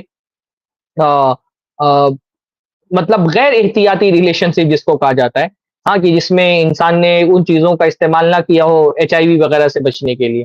تو ایک رپورٹ میں یہ بتایا گیا کہ 66% جو اس طرح کے غیر احتیاطی ریلیشن شپ بنتے ہیں میاں بیوی، جو ہے وہ نہ ایسی عورتوں سے جو سیکس ورکرز ہوتی ہیں، اس کی وجہ کیا ہوتی ہے کہ انسان نشے کی حالت میں ہوتا ہے۔ یعنی حکومت، بھائی ظاہر سی بات ہے، زنا تو ہمارے معاشرے میں اتنا عام ہے کہ وہ اس طرح کی تو کوئی رپورٹ ملے گی نہیں، لیکن اس کے بارے میں البتہ رپورٹس ملتی ہیں کہ جو سیکس ورکرز کے ساتھ ایک غیر محتاط، یعنی جس میں پریکاشنز نہیں لیے گئے ہوتے ہیں اور جس میں HIV ہونے کا سبب ہوتا ہے، تو 66% جو HIV ٹرانسفر ہوتا ہے سیکس ورکر سے مردوں میں، اس کی وجہ کیا ہوتی ہے کہ وہ نشے کی حالت میں ہوتے تو پریکاشنز نہیں لیتے، اس کی وجہ سے HIV پھیلنے کی بھی ایک بہت بڑی وجہ جو ہے نا وہ شراب ہے۔ اسی طرح سے اس سے پہلے میں نے آپ کو گیمبلنگ میں بھی بتایا کہ گیمبلنگ کا بھی بہت گہرا تعلق نشے سے ہے۔ عام حالت میں آدمی اب سمجھدار ہوتا ہے تو وہ اپنے نفع نقصان کو سمجھتا ہے، اس لیے یہ بھی آپ دیکھیں گے کہ جو گیمبلنگ کے ایریاز ہوتے ہیں وہاں پر بھی شراب سرو کی جاتی ہے، کیونکہ نشے کی حالت میں کیا ہوتا ہے انسان سوچ نہیں رہا ہوتا کہ میں کیا کیا چیزیں داؤ پر لگا رہا ہوں۔ خاندانی جھگڑے لڑائیوں کی بہت بڑی وجہ شراب ہوتی ہے۔ تو ممبئی میں ہم دیکھتے ہیں نا، میرے بچپن سے میں ممبئی میں پیدا ہوا، ممبئی میں پلا بڑا، بہت اسلم ایریے میں ہی رہا ہوں میں، بچپن میرا وہیں پر گزرا ہے۔ تو جو خاندانی لڑائیاں ہوتی ہیں، بھائی بھائی سے لڑ رہا ہے، اور خاص طور پہ بیویوں سے آ کر کے پٹائی کر رہے ہیں، کون لوگ ہوتے ہیں؟ شراب کے نشے میں دھوت ہے، آیا بیوی کو پیٹ دیا، نشے کا عادی ہے، چرسی ہے، اور اس کو نہیں مل رہا ہے چرس کے لیے پیسہ، بیوی کو پیٹ کر کے اس سے پیسہ چھین رہا ہے۔ رشتے، زندگیاں خراب ہوتی ہیں لوگوں کی نشے کی وجہ سے، رشتے خراب ہوتے ہیں، صلاحیتیں ضائع ہوتی ہیں۔ واللہ میں ایسے نوجوان لوگوں کو جانتا ہوں جو زندگی میں بہت بڑے کام انجام دے سکتے تھے، لیکن نشے نے ان کا کریئر تباہ کر دیا، ان کا خاندان ختم کر دیا، مطلب ان کو کہیں کا نہیں چھوڑا ہے۔ ایک آدمی جب نشے کی لت کا شکار ہوتا ہے نوجوان، نہ پھر اس کی وہ سماج کے اوپر ایک بوجھ بن کر کے رہ جاتا ہے، جیسے کوئی فالج زدہ حصہ ہو نا جسم کا، کہ وہ ایک تو کچھ پروڈکٹ نہیں کر سکتا، اوپر سے وہ بوجھ بنا ہوا رہتا ہے۔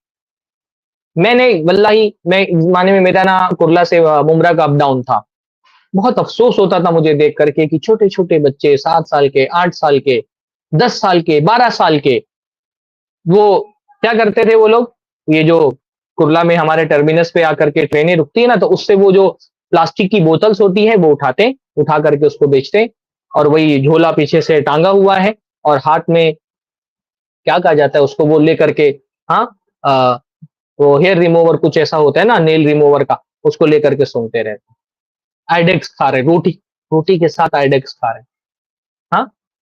کیا الگ الگ قسم کا نشہ کر رہے ہیں، پیٹرول کا، سڑا ہوا پھل کھا رہے ہیں، اس میں ان کو مزہ آ رہا ہے.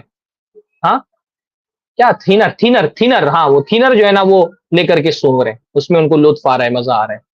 میں سوچ رہا ہوں یہ بچے ان کا بچپنا تباہ ہو گیا.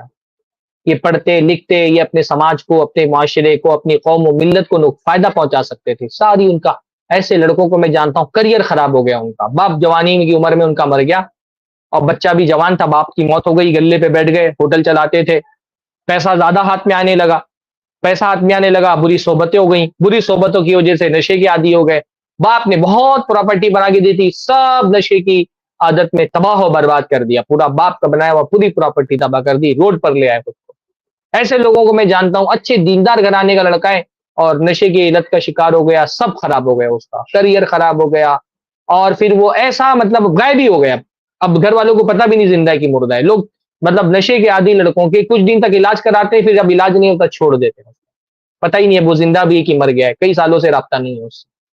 ایسے کتنے معاملات میں کو میں جانتا ہوں، صلاحیتیں ضائع ہو رہی ہیں، بچپنا ضائع ہو رہا ہے. تعلیم یافتہ لوگوں کو آپ دیکھیں جو سگنل پہ ملتے ہیں، بعض مرتبہ ایسے بھی نوجوان ہوتے ہیں اچھا خاصا مطلب اپ ٹو ڈیٹ اور انگلش بول رہے ہیں، اور انگلش بول کر کے آپ سے قرضہ مانگے گا وہ کہ میرا پرس غائب ہو گیا ہے اور مجھ کو کچھ قرضہ دے دیے، انگلش میں بولے گا. آپ کو لگے گا کوئی جینوین آدمی چرسی ہے. اس طرح کے قرضے مانگ کر کے کیا کرتا ہے وہ اپنی لت کا جو ہے نا وہ اپنی لت پوری کرتا ہے. اسی طرح سے آخری بات میں بولتا ہوں، مال کا ضیاع ہے. مال بھی تو اللہ تعالیٰ کی نعمت ہے، اس کے بارے میں قیامت کے دن جواب دینا ہے. کتنا مال آدمی جو ہے نا وہ شراب کی لت میں ضائع کر دیتا ہے. سگریٹ پینے والا کتنا پیسہ ضائع کرتا ہے سگریٹ کی لت میں. تمباکو کھانے والا کتنا پیسہ ضائع کرتا ہے. اس مال کا بھی تو اللہ تعالیٰ کیا جواب دینا پڑے گا. مال کا بھی تو اللہ تعالیٰ کا جواب دینا پڑے گا نا. حرام چیز میں آپ 1 روپیہ بھی خرچ کریں تو وہ فضول خرچی ہے. اور اللہ تعالیٰ نے فرمایا ہے وَلَا تُبَذِّرْ تَبْذِيرًا إِنَّ الْمُبَذِّرِينَ كَانُوا إِخْوَانَ الشَّيَاطِينِ. کہ فضول خرچی مت کرو، فضول خرچی کرنے والے شیطان کے بھائی ہیں. فضول خرچی کرنے ہو تو یہ فضول خرچی ہے. 1 روپیہ بھی آپ حرام میں خرچ کریں تو فضول خرچی ہے. اچھا یہ سارا جو آپ کچھ کرتے ہیں یہ پیسہ کہاں جاتا ہے؟ سگریٹ بنانے والی جو سب سے بڑی بڑی 5 کمپنیاں ہیں دنیا کی، وہ 5 کمپنیاں یہودی اون کرتے ہیں. یعنی ایک رپورٹ میں نے پڑھا کہ صرف عرب ممالک سے روزانہ $80 ملین اسرائیل کو سگریٹ بیچ کر کے ملتے. آپ یہ جانتے ہوں گے کہ عربی جو ہے وہ سگریٹ کے بڑے شدید عادی ہوتے ہیں، ایون فلسطینی سگریٹ کے بہت شدید عادی ہوتے ہیں، بالکل بعض عربی تو بالکل چین اسموکرز ہوتے ہیں. صرف سگریٹ سے عربوں کا روزانہ $80 ملین کا فائدہ اسرائیل کا ہوتا ہے سگریٹ بیچ کر کے. تو یہ تو اس کی حرمت کی وجہ ہے، اور میرے خیال سے یہ اتنی وجوہات تو کافی ہوں گی. تھوڑا سا ہم بات کرتے ہیں کہ نشے کی وجوہات کیا ہوتی ہیں.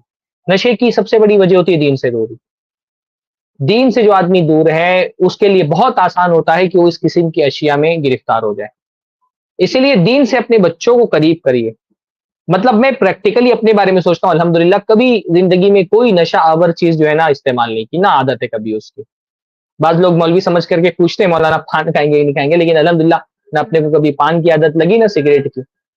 ایسی صحبتیں رہی کہ کوئی دوست ہے سگریٹ پی رہا ہے، یا کوئی دوست ہے وہ گٹکا کھا رہا ہے، یا گل ماچتا ہے. یہ گل کرنا بھی جو ہے نا وہ ہاں، یا حکا.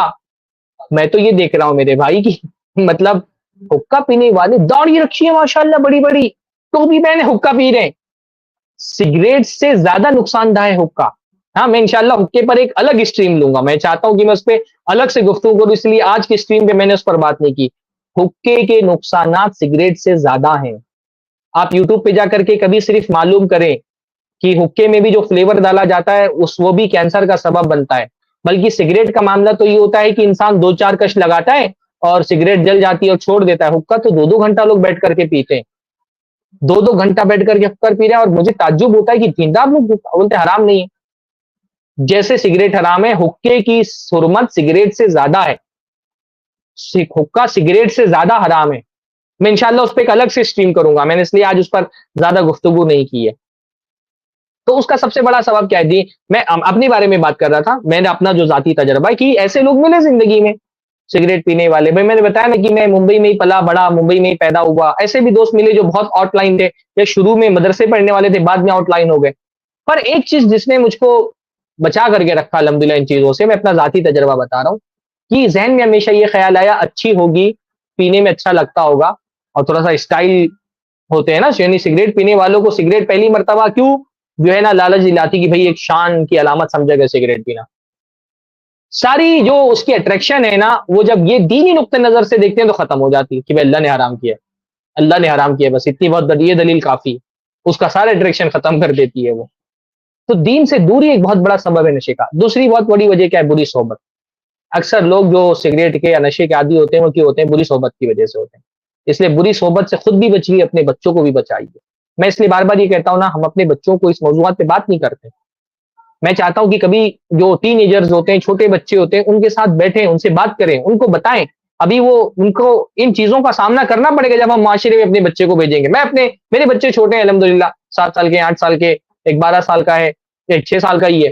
4 بیٹے ہیں میرے. تو میں سمجھاتا ہوں لوگوں کو بھی بیٹھ کر کے کہ بیٹا دیکھو، زندگی میں پہلی سگریٹ کبھی نہیں پینا.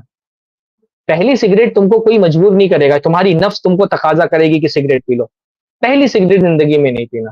یہ جو پہلی سگریٹ ہوگی تمہاری زندگی کی نا، یہ ایلیویٹر کی طرح ہوگی. ایلیویٹر ہوتا ہے نا، اس میں آپ نے پہلا قدم صرف رکھنے کا اختیار ہوتا ہے آپ کے پاس. اگر پہلا قدم آپ روک سکتے ہیں کہ آپ پہلا قدم نہیں رکھتے، صرف پہلے قدم میں آپ کے پاس اختیار ہوتا ہے. وہ پہلا قدم اگر آپ نے رکھ دیا ایلیویٹر پہ، پھر آپ کے اختیار میں کچھ نہیں رہتا، پھر اپنے آپ ٹاپ پہ آپ پہنچ جاتے ہیں. پہلی سگریٹ بھی اس ایلیویٹر پہ رکھے گئے پہلے قدم کی طرح ہوتی ہے، وہ آپ کے اختیار میں ہوتی ہے. ایک بار آپ نے پی لیا، پھر آپ کا اختیار ختم ہو جاتا ہے، پھر آپ کی نفس آپ کو مجبور کرتی ہے. اور سگریٹ صرف سگریٹ کا عادی نہیں بناتی ہے. جتنی نشہ آور چیزیں ہیں نا، ان کی شروعات سگریٹ سے ہوتی ہے. جتنے آپ کو چرسی ملے، آپ ان کا انٹرویو لے کر کے دیکھ لیں، وہ بولیں گے ہم سگریٹ پیتے تھے، کسی نے سگریٹ میں تھوڑا سا کبھی ڈرگس لگا کر کے دے دیا، وہ پیا اور مزہ آیا. کیونکہ نشے کا مسئلہ کیا ہوتا ہے؟ نشہ ہمیشہ ایک ہی لیول پر آپ کو وہ لطف نہیں دیتا ہے. آدمی پہلی سگریٹ پیتا ہے، اس کو لطف آتا ہے، مزہ آتا ہے، ایک ڈوپامین ریلیز ہوتا ہے بار بار. لیکن اگر وہ سگریٹ پیے گا تو ڈوپامین اس لیول میں ریلیز نہیں ہوگا. تو پھر انسان سوچتا ہے کہ وہ جو پلیزر پہلی مرتبہ ملا تھا وہ مجھے فیل نہیں ہو رہا، کیونکہ ڈوپامین اتنا ریلیز نہیں ہو رہا ہے. تو پھر انسان سوچتا ہے کہ کچھ اس میں اور ایکسٹرا بڑھایا جائے، تو اچھا اس میں تھوڑا سا ڈرگس ڈال دو، کچھ اور چیزیں اس میں مکس کر دو، ڈوپامین جا کی زیادہ ریلیز ہو. اور وہ بڑھتے بڑھتے پھر انسان اس درجے پہ چلا جاتا ہے کہ کبھی اوور ڈوز لے لیتا ہے ڈرگس کا، اور کسی گٹر کے کنارے پہ مرا پڑا ہوا پایا جاتا ہے.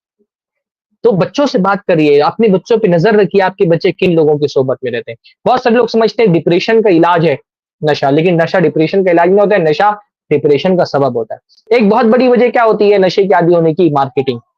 اور مارکیٹنگ کا مسئلہ یہ ہے کہ اب جب سگریٹ کی جو انڈسٹری ہے، میں نے اس پر بہت تفصیل سے ڈاکیومنٹریز دیکھی ہیں. اس انڈسٹری کے گروتھ میں بہت بڑا سبب کیا ہوا کہ شروعاتی زمانے میں جب سگریٹ کی کمپنیاں ایجاد میں آئیں اور سگریٹ متعارف کرایا گیا، تو وہ ہالی ووڈ کے جو ہے نا، ہالی ووڈ کے ایک عروج کا دور تھا.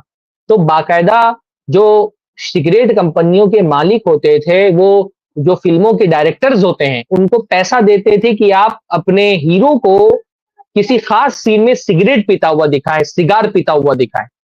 اور ایسا پورٹریٹ کیا گیا سگریٹ کو اور شگار کو کہ جیسے کہ وہ شان کی علامت ہو کسی. ہاں، آپ دیکھتے ہیں نا، کسی آدمی کو اگر ایک مفکر ٹائپ دکھانا ہوتا ہے کہ بھائی بڑا انٹیلیکچوئل ہے، تو اس کو ٹائی کوٹ پہنا دیا جاتا ہے اور ہاتھ میں اس کے ایک سگار دے دیا جاتا ہے. فوٹو شوٹ بھی کرنی ہوتی ہے تو سگار لے کر کے فوٹو شوٹ کرتے ہیں اس کی. ہاں، اس کو سگریٹ پیتا ہوا دکھایا جاتا ہے.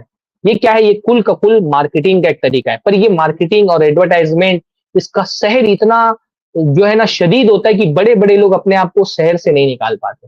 وہ ذہن میں بات بیٹھ گئی کہ سگریٹ کوئی ایک انسان کی جو پرسنالٹی ہے اس کے اندر کوئی ایک کمال پیدا کر دیتا ہے، اس کی پرسنالٹی کو کوئی اونچا لے کر کے چلا جاتا ہے. یہ ایسا ہوتا ہے. اور ٹوبیکو جو ہے نا، وہ 76% فلمیں بالی ووڈ میں ایسی بنتی جن میں تمباکو کی تشہیر کی جاتی ہے. ہاں، باقاعدہ ہیروز کو دیا جاتا ہے سگریٹ میں. نیچے چھوٹا سا ایک وہ لگا دیتے ہیں کہ اسموکنگ کلز اور اسموکنگ کازز کینسر، وہ سب لکھا دیتے ایک نام کے طور پہ. وہ اس کا کوئی اثر نہیں ہو رہا ہے نا. ایک آدمی فلم دیکھ رہا ہے، اس میں ہیرو کو جس کا وہ بہت بڑا فین ہے، اس کو سگریٹ پیتا ہوا دیکھ رہا ہے، تو نیچے چھوٹا سا وہ لگا ہوا ہے، اس کی انسان کو فکر نہیں ہوتی. یہ جو اشتہارات ہوتے ہیں نا، یہ دماغ پہ بہت گہرا اثر ڈالتے ہیں. تو ان سے جو ہے نا وہ مطلب آپ دیکھیں ہمارے یہاں تھمس اپ پینے والے کو کوئی طوفانی کرنے کی طاقت نہیں آتی ہے. پر آپ دیکھیے تھمس اپ کا کیسا ایک وہ کیا جا رہا ہے. ریڈ بل پی کر کے کیا ہو جائے گا؟ بھی آپ کو زیادہ ریڈ بل پیئیں گے، آپ کا موٹاپا بڑھے گا. وہ سارا کا سارا اس کے اندر شوگر ہوتی ہے. تھمس اپ میں 50% زیادہ شوگر ملی ہوئی ہوتی ہے، وہ آپ کی صحت کو اور نقصان پہنچاتے ہیں. پر ان اشتہارات کتنے خوبصورت بنائے جاتے ہیں کہ انسان ان اشتہارات کے شہر سے باہر نہیں آ پاتا. اس کو بھی لگتا ہے کہ تھمس اپ پیتے ہوئے مجھے اندر کوئی طوفانی کرنے کی طاقت آ گئی. ہاں، مینٹوس کھانے سے کوئی دماغ کی بتی نہیں جلتی ہے. تو وہ بس ایک اشتہارات کی دنیا میں اور فلموں کی دنیا سے جو ایک تصور لوگوں کے ذہن میں ڈالا جاتا ہے نا، بہت کوئی انٹیلیکچوئل ہو تو چاہے اس شہر سے بچ پائے، ورنہ عام آدمی بہت جلدی اس شہر کا شکار ہو جاتا ہے۔ آخری بات بول کر کے میں گفتگو اپنی ختم کروں گا، میں نے آج زیادہ وقت تھوڑا سا لے لیا۔ گھر کا ماحول بھی اچھا رکھنا بہت ضروری ہے۔ بہت سارے بچے جو ہے نا وہ سگریٹ اپنے باپ سے سیکھتے ہیں۔ باپ منگا رہے ہیں ایک پیکٹ گولڈ فلک لے کر کے آؤ، تو ایک ویلز لے کر کے آؤ، بلا رہے، لا لا کر کے بیٹا بار بار دے رہا ہے۔ باپ کو بیٹا پیتے ہوئے دیکھ رہا ہے سگریٹ، آپ یاد اس کو سمجھا دیں کہ سگریٹ بری چیز ہے۔ جس نے اپنے باپ کو صبح شام سگریٹ پیتے ہوئے دیکھا ہے، اس کے ذہن میں کبھی یہ بات بیٹھے گی نہیں کہ سگریٹ بری چیز ہے۔ جب آپ اپنے بچے کے سامنے سگریٹ پی رہے ہیں، پھر آپ کو اگر وہ بچہ کبھی سگریٹ پینے لگے تو آپ کو اپنی نفس کو ملامت کرنی چاہیے۔ آپ زندگی بھر اسے سگریٹ مانگتے رہے، وہ کیسے مانے گا کہ سگریٹ بری چیز ہے؟ بچے کے لیے سب سے بڑا رول ماڈل اس کا خود باپ ہوتا ہے۔ اگر باپ زندگی بھر سگریٹ پیتا رہا ہے تو بچے کو آپ کتنی بھی تربیت کر دیں، اس کے ذہن میں کبھی نہیں بیٹھے گا کہ سگریٹ بری چیز ہے، تمباکو بری چیز ہے، گٹکا بری چیز ہے۔ اس لیے اپنے بچوں کو اگر ان چیزوں سے بچانا ہے تو پہلے گھر کا ماحول اچھا کرنا چاہیے۔ اچھا ایک بات اور میں بہت اہم ہے، وہ بھی میں بول دیتا ہوں کہ ہمارے معاشرے میں نشہ آور چیزوں کے عام ہونے کی ایک بہت بڑی وجہ کرپشن بھی ہے۔ اکثر مسلم علاقوں میں تو میں خاص طور پہ دیکھتا ہوں کہ جیسے ایک لگتا ہے ایک طرح سے چھوٹ دی ہوئی ہے، ڈرگس ڈیلر آسان مطلب آزاد ہے ہمارے علاقوں میں، خاص طور پہ بھنڈی بازار لے لیں، مالونی لے لیں، بہرام نگر لے لیں، ممبرا لے لیں، پائپ روڈ لے لیں کرلا کا۔ ابھی بیچ میں ایم ڈی کے کیسز آ رہے تھے، جہاں دیکھو ایم ڈی کہاں پکڑا جا رہا ہے؟ بھنڈی بازار میں پکڑا جا رہا ہے۔ اس کے ڈیلر کہاں پکڑے جا رہے ہیں؟ مالونی میں پکڑے جا رہے ہیں۔ ایسا لگتا ہے کہ سیاست دانوں نے مسلم علاقوں میں خصوصی دی ہوئی ہے کہ جاؤ ان کے نوجوانوں کو نشے کا عادی بناؤ، اور کھلے عام تجارت ہو رہی ہے، کھلے عام تجارت ہو رہی ہے نشے کی۔ پولیس کے کیا علم میں نہیں ہوتا ہے؟ کیا سیاست دانوں کے علم میں نہیں ہوتا ہے؟ بلکہ بہت سارے علاقوں میں تو سننے میں آتی اس طرح کی بات کی باقاعدہ سیاست دان خود ان نشہ آور چیزوں کی کاروبار میں ملوث ہوتے ہیں، انہی کا کاروبار چل رہا ہوتا ہے، اسی کاروبار سے پیسہ کما کر کے الیکشن لڑتے ہیں اور وہی جو ہے پولیٹیشین بن جاتے ہیں۔ تو اپنے معاشرے کو کرپشن کے ماحول سے آزاد کرنا ضروری ہے، اس کو ایک پولیٹیکل ایشو بنانا ضروری ہے، مسلم علاقوں میں خاص طور پہ۔ آپ کے علاقے کا کارپوریٹر ہو، ایم پی ہو، ایم ایل اے ہو، ابھی آ رہے ہیں نا الیکشن، مسلمان حکومتوں کو، مسلمان جو پریشر گروپس ہوتے ہیں پولیٹیکل، ان کو باقاعدہ یہ ایک مدعا رکھنا چاہیے اپنے ایم ایل اے کے سامنے کہ بھائی ہم تم کو ووٹ دیں گے، لیکن اس شرط ہے کہ ہمارے علاقے کو نشیڑیوں سے پاک کرو، نشہ سپلائی کرنے والے مجرموں سے پاک کرو۔ یہ کیوں نہیں ہمارے یہاں پر پولیٹیکل ایشوز یہ کیوں نہیں بنتے ہیں بھائی؟ ہاں یہ بھی تو ایک پولیٹیکل ایشو ہونا چاہیے، اس پر بھی بات کرنی چاہیے۔ ہم ووٹ کوئی خیرات کی طرح بانٹ دیتے ہیں، ہم سوچتے نہیں کہ ہمارے پرابلمس کیا کیا ہے۔ بہرحال وہ اس پہ بہت گفتگو تو بہت ساری چیزوں پہ کی جا سکتی تھی، یہ بھی ایک جو ہے معاملہ یہ بھی کہ نشے کا علاج کیسے کیا جائے، اس پہ بھی انشاءاللہ کبھی موقع ملا تو گفتگو کریں گے، جو لوگ اس کے شکار ہو گئے۔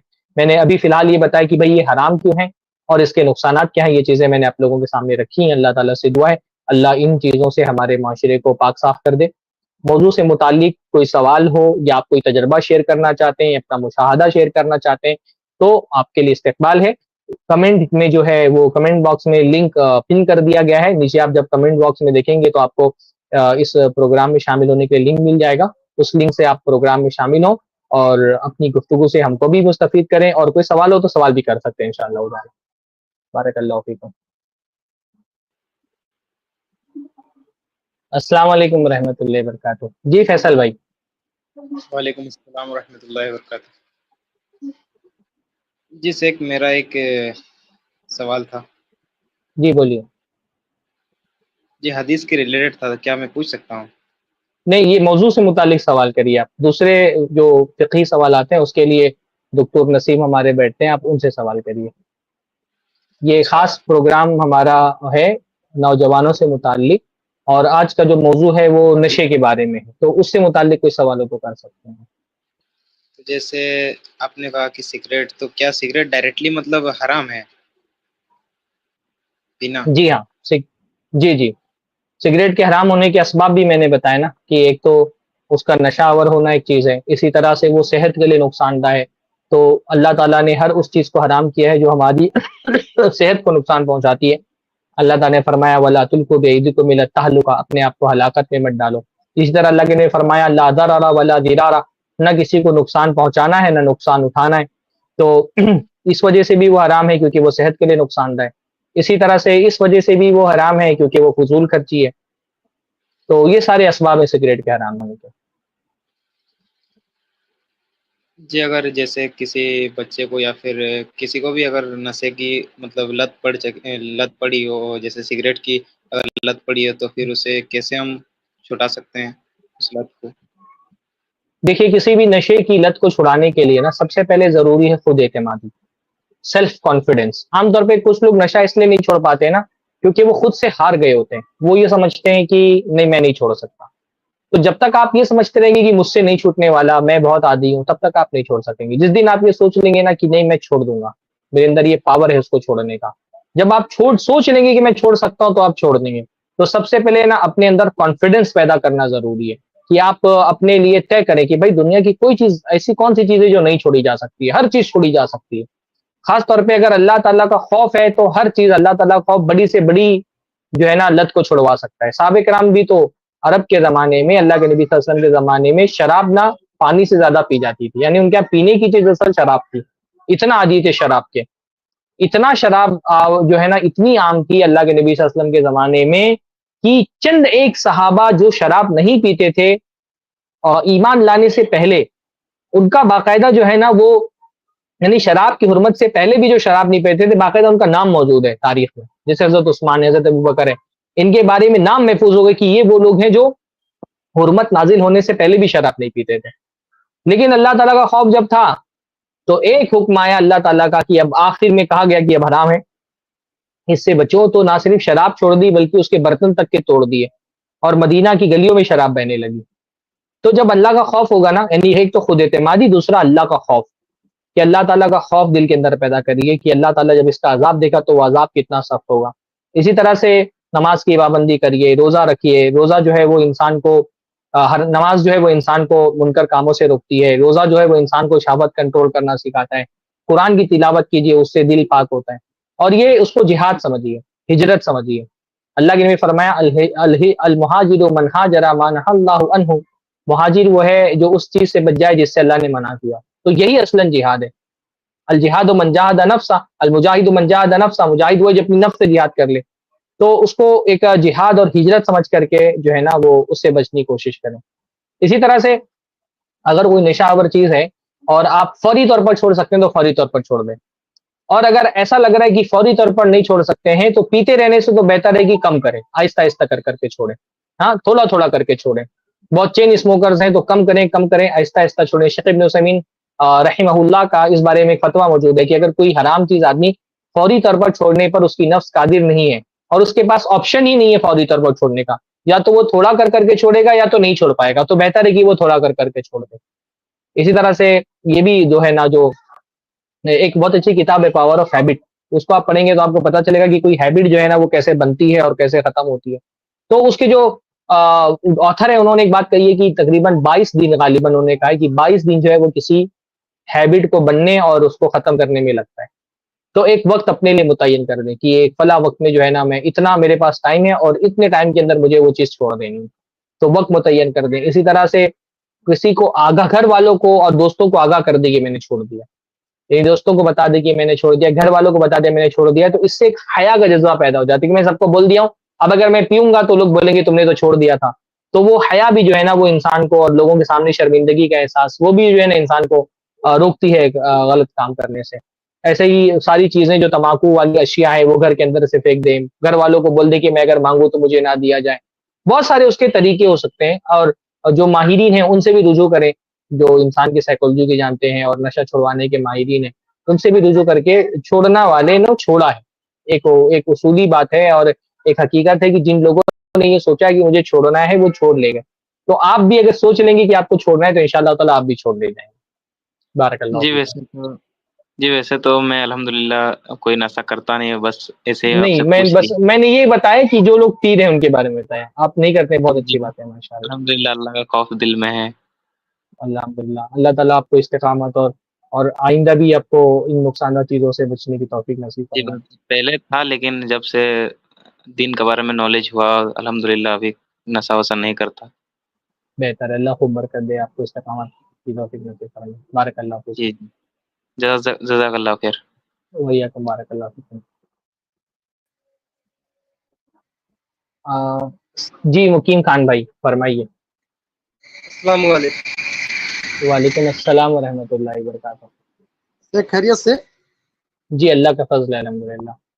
میرا تھوڑا یہ کہنا ہے، جیسے کچھ لوگ بہت مطلب بہت پرہیزگار وغیرہ بھی دکھتے ہیں اچھے، وہ لوگ سگریٹ پیتے ہیں، تو ہمیں یہاں تک سمجھا کہ ایسا ڈر محسوس ہونے لگا ہے کہ ان سے کہتے ہیں کہ سگریٹ پینا حرام ہے، تو ڈر یہ لگتا ہے لوٹے ترنت جب یہ کہتے ہیں نہیں فلاں مفتی نے کہا ہے مکروہ ہے حرام نہیں، تو ہم کو سمجھانے میں ڈر لگتا ہے ان کو. ایسے لوگ بھی سگریٹ پیتے ہیں اور وہ فلاں مفتی کا حوالہ دے کے کہتے ہیں نہیں مکروہ. تو اس لیے مکروہ کہنے کی کوئی دلیل بھی ان کے پاس ہے کہ کچھ گنجائش ہے مکروہ ہونے کی اس میں سگریٹ گٹکا دیکھیے وغیرہ؟ پہلی بات تو یہ ہے کہ آپ کو معتبر علماء میں سے کسی کا بھی فتویٰ، نہ پرانے نہ نئے، کسی بھی معتبر عالم کا فتویٰ نہیں ملے گا کہ اس نے سگریٹ کو مکروہ کہا ہو.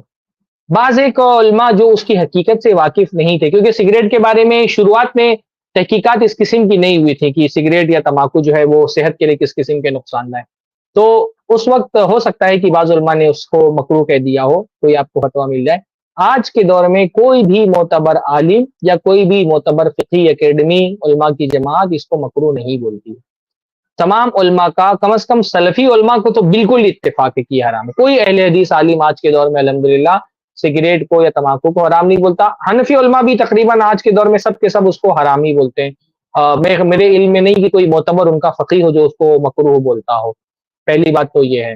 اور دوسری بات یہ جو آپ نے کہی نا وہ بہت اہم ہے کہ دیندار لوگوں کا تو کام تھا کہ ان چیزوں سے اپنے آپ کو روکیں، لیکن یہ بہت افسوس کی بات ہوتی ہے جب میں دیکھتا ہوں کہ کوئی آدمی داڑھی میں ماشاءاللہ ٹوپی پہنا ہوا ہے، سگریٹ پی رہا ہوتا ہے، پان کھا رہا ہوتا ہے، تو وہ صرف اپنی اس حرکت سے اپنا نقصان نہیں کر رہا ہوتا ہے بلکہ دین کا بھی نقصان کر رہا ہوتا ہے. اس کو دیکھ کر کے لوگ دیندار آدمی کا عمل نہ لوگ اپنے لیے دلیل بنا لیتے ہیں کہ فلاں آدمی اتنا دیندار ہے وہ کر رہا ہے تو میں کیوں نہیں کر سکتا ہوں. تو جو ہے نا اچھا مکروہ بھی اگر مان بھی لیں، حالانکہ کوئی اس کی گنجائش ہی موجود نہیں ہوتی ہے، تو بھی علماء نے کہا کہ کوئی چیز مکروہ جب اس کو کہا جاتا ہے تو ایک مرتبہ کرنے پر وہ مکروہ ہوتی ہے. امام شاطبی نے الموافقات میں یہ بات لکھی ہے کہ مکروہ چیز پر بھی اگر اصرار کیا جائے، اس کو اپنی عادت بنا لی جائے، تو بھی وہ حرام کی کیٹیگری میں چلی جاتی. کوئی چیز اگر فی نفسی مکروہ ہے، ایک انڈیویجولی ایک بار اس کا کرنا مکروہ ہے، تو وہ ایک مرتبہ کا حکم ہوتا ہے کہ وہ مکروہ ہے. لیکن مکروہ چیز کو بھی اگر عادت بنا لیا جائے تو وہ حرام کی کیٹیگری میں چلا جاتا ہے. یہ امام شاطبی نے الموافقات میں یہ بات لکھی ہے. تو ویسے تو شریعت میں اصلاً یہ کہ وہ حرام ہے، اور حرام ہونے کی ساری وجوہات میں نے آپ کے سامنے رکھ دی. اور اگر کوئی مکروہ بول بھی رہا ہے تو مکروہ کی دلیل کے مقابلے میں حرام کی دلیل بالکل واضح ہے. بھئی حرام ہونے کی کیا دلیل ہے کہ وہ صحت کو نقصان پہنچاتی ہے، وہ خبیث ہے، وہ نشہ آور ہے. بہت ساری دلیلیں میں نے آپ لوگوں کے سامنے رکھ دی، وہ فضول خرچی ہے. اور حرمت کے مقابلے میں کراہت کی تو کوئی دلیل سمجھ میں نہیں آتی کہ کراہت کیوں کہا جائے جبکہ اس کے اندر جو علتیں پائی جاتی ہیں وہ حرام کی پائی جاتی ہیں. اور اگر بائی چانس اس کو مکروہ مان بھی لیا جائے تو مکروہ چیز پر ہمیشگی برتنا، اس کو کنٹینیو کرنا جو ہے نا وہ پھر اس کو حرام بنا دیتا ہے. بارک اللہ فیکم. اور کوئی سوال ہو تو کر سکتے ہیں انشاءاللہ. جی عاطف جاوید بھائی. السلام علیکم. وعلیکم السلام ورحمۃ اللہ وبرکاتہ. حضرت میرا سوال یہ تھا کہ بہت سارے لوگ ایسے ہیں جو نشہ کرتے ہیں، کف سرپ وغیرہ کا نشہ کرتے ہیں، وہ لوگ ہیں یا گانجا پیتے ہیں. تو وہ لوگ ایک پوچھتے ہیں کہ میں نماز بھی پڑھتا ہوں، تو کیا کف سرپ پینے کے بعد بھی میں نشہ میں رہتا ہوں لیکن ہوش میں رہتا ہوں، تو نماز پڑھ سکتا ہوں کہ نہیں؟ ایسی نشے کی حالت میں جس میں آدمی کو یہ پتہ نہ ہو کہ وہ کیا بول رہا ہے زبان سے، اس حالت میں نماز پڑھنا منع ہے. اللہ تعالیٰ نے فرمایا لا تقربوا الصلاة وانتم سکارى حتى تعلموا ما تقولون. نماز کے قریب مت جاؤ اس حالت میں کہ تم نشے میں ہو، تاکہ تم یہ سمجھ سکو کہ تم کیا بول رہے ہو. تو اگر کوئی آدمی اس قسم کے نشے کا جی، پہلی بات تو وہ حرام ہے، اس کو اس سے بچنا چاہیے. اللہ تعالیٰ کی نافرمانی ہے، گناہ ہے، اللہ تعالیٰ کے عذاب کا باعث بن رہا ہے.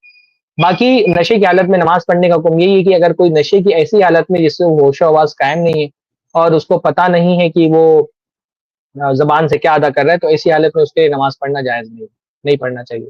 البتہ اگر کوئی نشہ ور چیز لیا ہے لیکن وہ اس کی اتنا نشہ اس کو نہیں ہوا ہے کہ اس کے دماغ کو ڈھانپ لے، اس کا ہوش و آواز غائب ہو جائے، تو ایسی حالت میں اس کی نماز صحیح ہوگی. نماز اس کی صحیح ہوگی، لیکن وہ جو حرام چیز ہے وہ اپنی جگہ پہ حرام رہے گی. جیسے کوئی کہے بھائی کہ ریشم کا کپڑا پہن کر کے نماز پڑھ سکتے ہیں کہ نہیں پڑھ سکتے ہیں، تو ریشم کا کپڑا پہننا حرام ہے، اس کو گناہ ملے گا. پر ریشم کا کپڑا پہن کر کے نماز پڑھے تو نماز اس کی صحیح ہو جائے گی. حضرت میرا بارک اللہ دوسرا فیک. سوال یہ تھا ہاں کہ جیسے آپ بولیں کہ اچھی صحبت اختیار کرو، تو ہاں معاشرے میں جس سماج میں میں رہ رہا ہوں، تو یہاں ہاں اپنے جس کو میں دوست بنا سکتا ہوں، اس ٹائپ کے نوجوان کو پاتا ہی نہیں ہوں جو نشہ نہ کرتا ہو، تو ایسی صورت میں کیا کریں؟ تو ایسی پھر تو صورت میں آپ بغیر تنہا دوست رہیں، کے رہیں۔ بری صحبت سے تنہا رہنا بہتر ہے نا؟ اگر کوئی بری صحبت جو آپ کو، بلکہ پھر آپ اپنی خلوت کو پاک کریے اور اللہ تعالیٰ کے ساتھ خلوت کریے.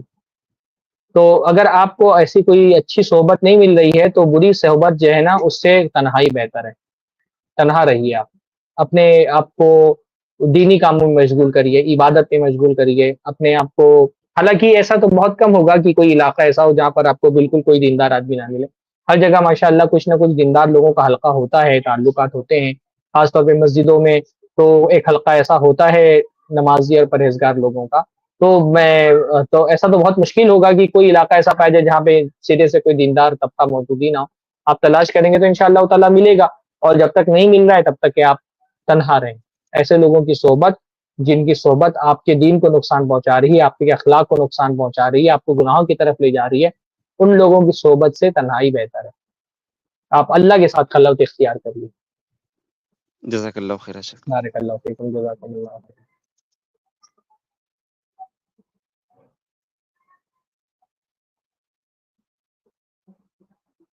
شیخ گٹکا پان کھانے والے کی دعا، عبادت، دیگر اعمال قبول ہوگی جبکہ بندہ فرائض سے لے کر کے نوافل کے اہتمام کرتا ہے، کیا اس کی عمل مقبول ہوگا؟ میں اس کا جواب دیتا ہوں. ایک حدیث مجھے یاد آ رہی ہے، مجھے یاد نہیں آ رہا ہے وہ حدیث صحیح کی نہیں صحیح ہے، کہ شرابی کے جو ہے نا نمازیں قبول نہیں ہوتی ہے، لیکن وہ اس کی صحت کے بارے میں مجھے علم نہیں ہے. میں انشاءاللہ تعالی اس کو تحقیق کر کے تھوڑا دیر میں جواب دیتا ہوں انشاءاللہ تعالی.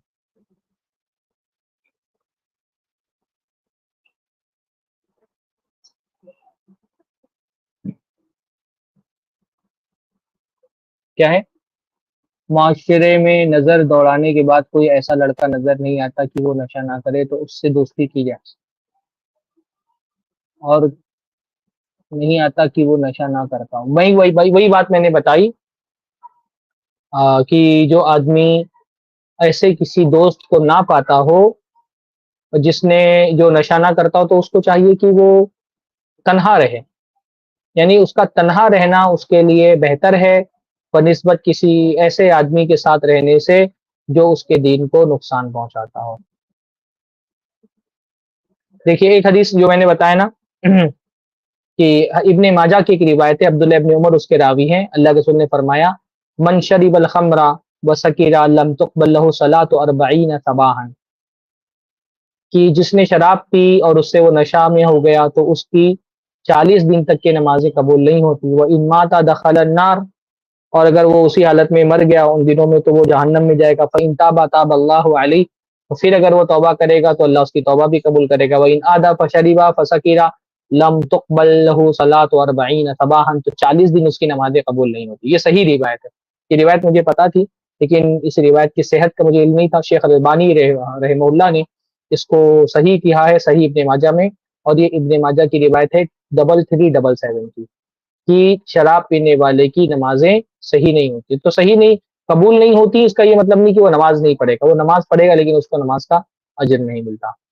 امام نووی نے فرمایا اما عدم قبول صلاته فمعناه انه لا ثواب له فيها، اس کی نماز نہ قبول ہونے کا مطلب ہے کہ اس کو ثواب نہیں ملتا. وان كانت مجزئه في سقوط الفرض عنه، گرچہ یہ کہ اس کی طرف سے فرض ادا ہو جاتا ہے، یعنی ایسا نہیں کہ اس کو 40 دن کی نمازوں کی قضا کرنی پڑے گی اور اس کو دہرانا پڑے گا، لیکن بہرحال اس کی نماز کا ثواب اس کو نہیں ملتا ہے. تو صحیح روایت ابن ماجہ کی ہے.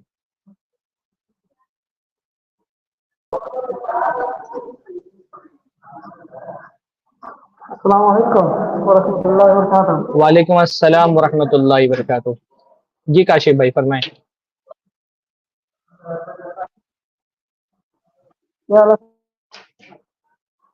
جی الحمدللہ. آپ کا انٹرنیٹ شاید کمزور ہے، آواز صاف نہیں آ رہی آپ کو.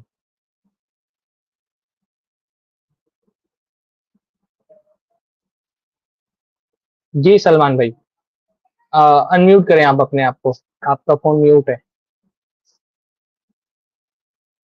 سلمان بھائی آپ کا فون میوٹ ہے، اس کو انمیوٹ کریں.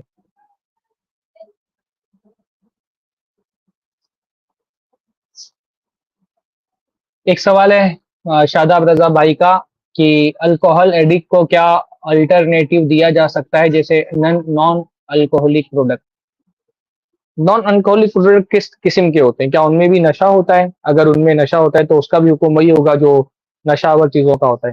اور اگر وہ اس قبیل کی چیزیں ہیں کہ ان میں نشہ نہیں ہوتا ہے یا وہ دوا قبیل کی چیزیں ہیں جس سے نشہ چھڑایا جائے تو انشاءاللہ تعالی وہ دیا جا سکتا ہے. السلام علیکم ورحمۃ اللہ وبرکاتہ. جی سلمان بھائی. السلام علیکم ورحمۃ اللہ وبرکاتہ. وعلیکم السلام ورحمۃ اللہ وبرکاتہ.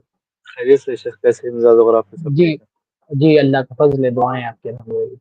شیخ میں ابھی جوائن کرا، پتہ نہیں جی جی کون سا ٹاپک پر بات چیت چل رہی ہے تو تھوڑا معلوم کرنا ٹاپک چاہ اوپر لکھا ہوا ہے نشے کا ناسور. آج بات ہو رہی ہے نشے کے اوپر، خاص طور پہ نوجوان جو تو نشے کی لت کا شکار ہوتے ہیں اس پر.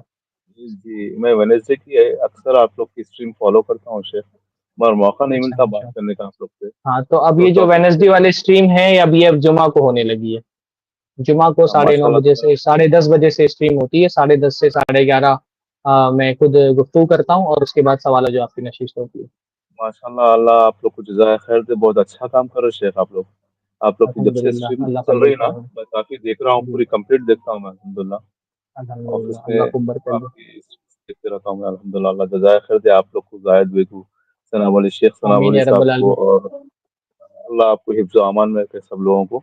آمین یا شیخ رب العالمین. سوال آپ لوگوں کی دعائیں ہم لوگوں کا بہت بڑا سرمایہ ہے اور ہم لوگوں کی آپ لوگوں کی حوصلہ افزائی جو ہے نا ہم لوگوں کو اور موٹیویٹ کرتی ہے مزید محنت کرنے کے لیے. اللہ تعالیٰ آپ لوگوں کو بھی سلامت رکھے اور ہم سب کو اللہ آمین تعالیٰ دین پر جمع رکھے، استقامت کے راستے پر آمین چلاتا رہے اور جنت میں بھی اللہ تعالیٰ ہم سب کو ایسے ہی جمع کرے جیسے اللہ تعالیٰ یہاں ہم کو ورچولی جمع کرتا ہے، جنت میں اللہ تعالیٰ فزیکلی بھی ہم کو جمع ہونے کی توفیق دے. آمین آمین شیخ. خاص طور سے جو آپ لوگ موضوعات لے کے آئے شیخ اختلافات کے بارے میں، بہت ضروری تھا. اختلافات کی بات کوئی نہیں کرتے شیخ، یہ بہت جی ضروری ٹاپک تھا جو آپ لوگ کلیکٹ کر کے لے کے آئے. میلاد کا میں دیکھا جی جی بارک اللہ فیکم. اور اہل حدیث کے بارے میں دیکھا پوری ٹاپک. جی جی تو بارک شیخ اللہ اگر فیکم. آپ کی اجازت ہے تو ٹاپک سے ہٹ کے تھوڑا سوال کر سکتا ہوں؟ کیونکہ اصول یہی ہے کہ ٹاپک سیٹ کر کے ہم لوگ سوال نہیں جی لیتے اور آپ سے پہلے آنے والے لوگوں کو بھی میں نے کیونکہ منع کر دیا ہے تو ان لوگوں کے ساتھ جی ناانصافی ہوگی اگر میں آپ کو اجازت دوں.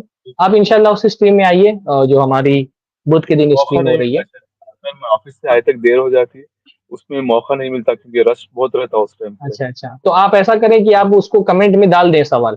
جب وہ اس کو پہلے سے ہم لوگ شیڈیول کر دیتے ہیں نا تو آپ شیڈیول میں کمنٹ میں ڈال دیں سوال، انشاءاللہ تعالی اس کا جواب ہم لوگ دیں. بارک اللہ ٹھیک ہے شیخ، اللہ جزائے خیر دے. بارک آپ اللہ کو بہت بہت شکریہ. ویاکم السلام بارک علیکم. اللہ فیکم. ویاکم جزاک اللہ خیر.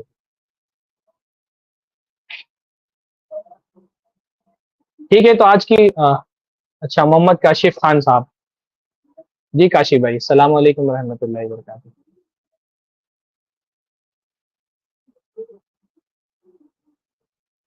کاشف بھائی آپ کی آواز نہیں آ رہی ہے.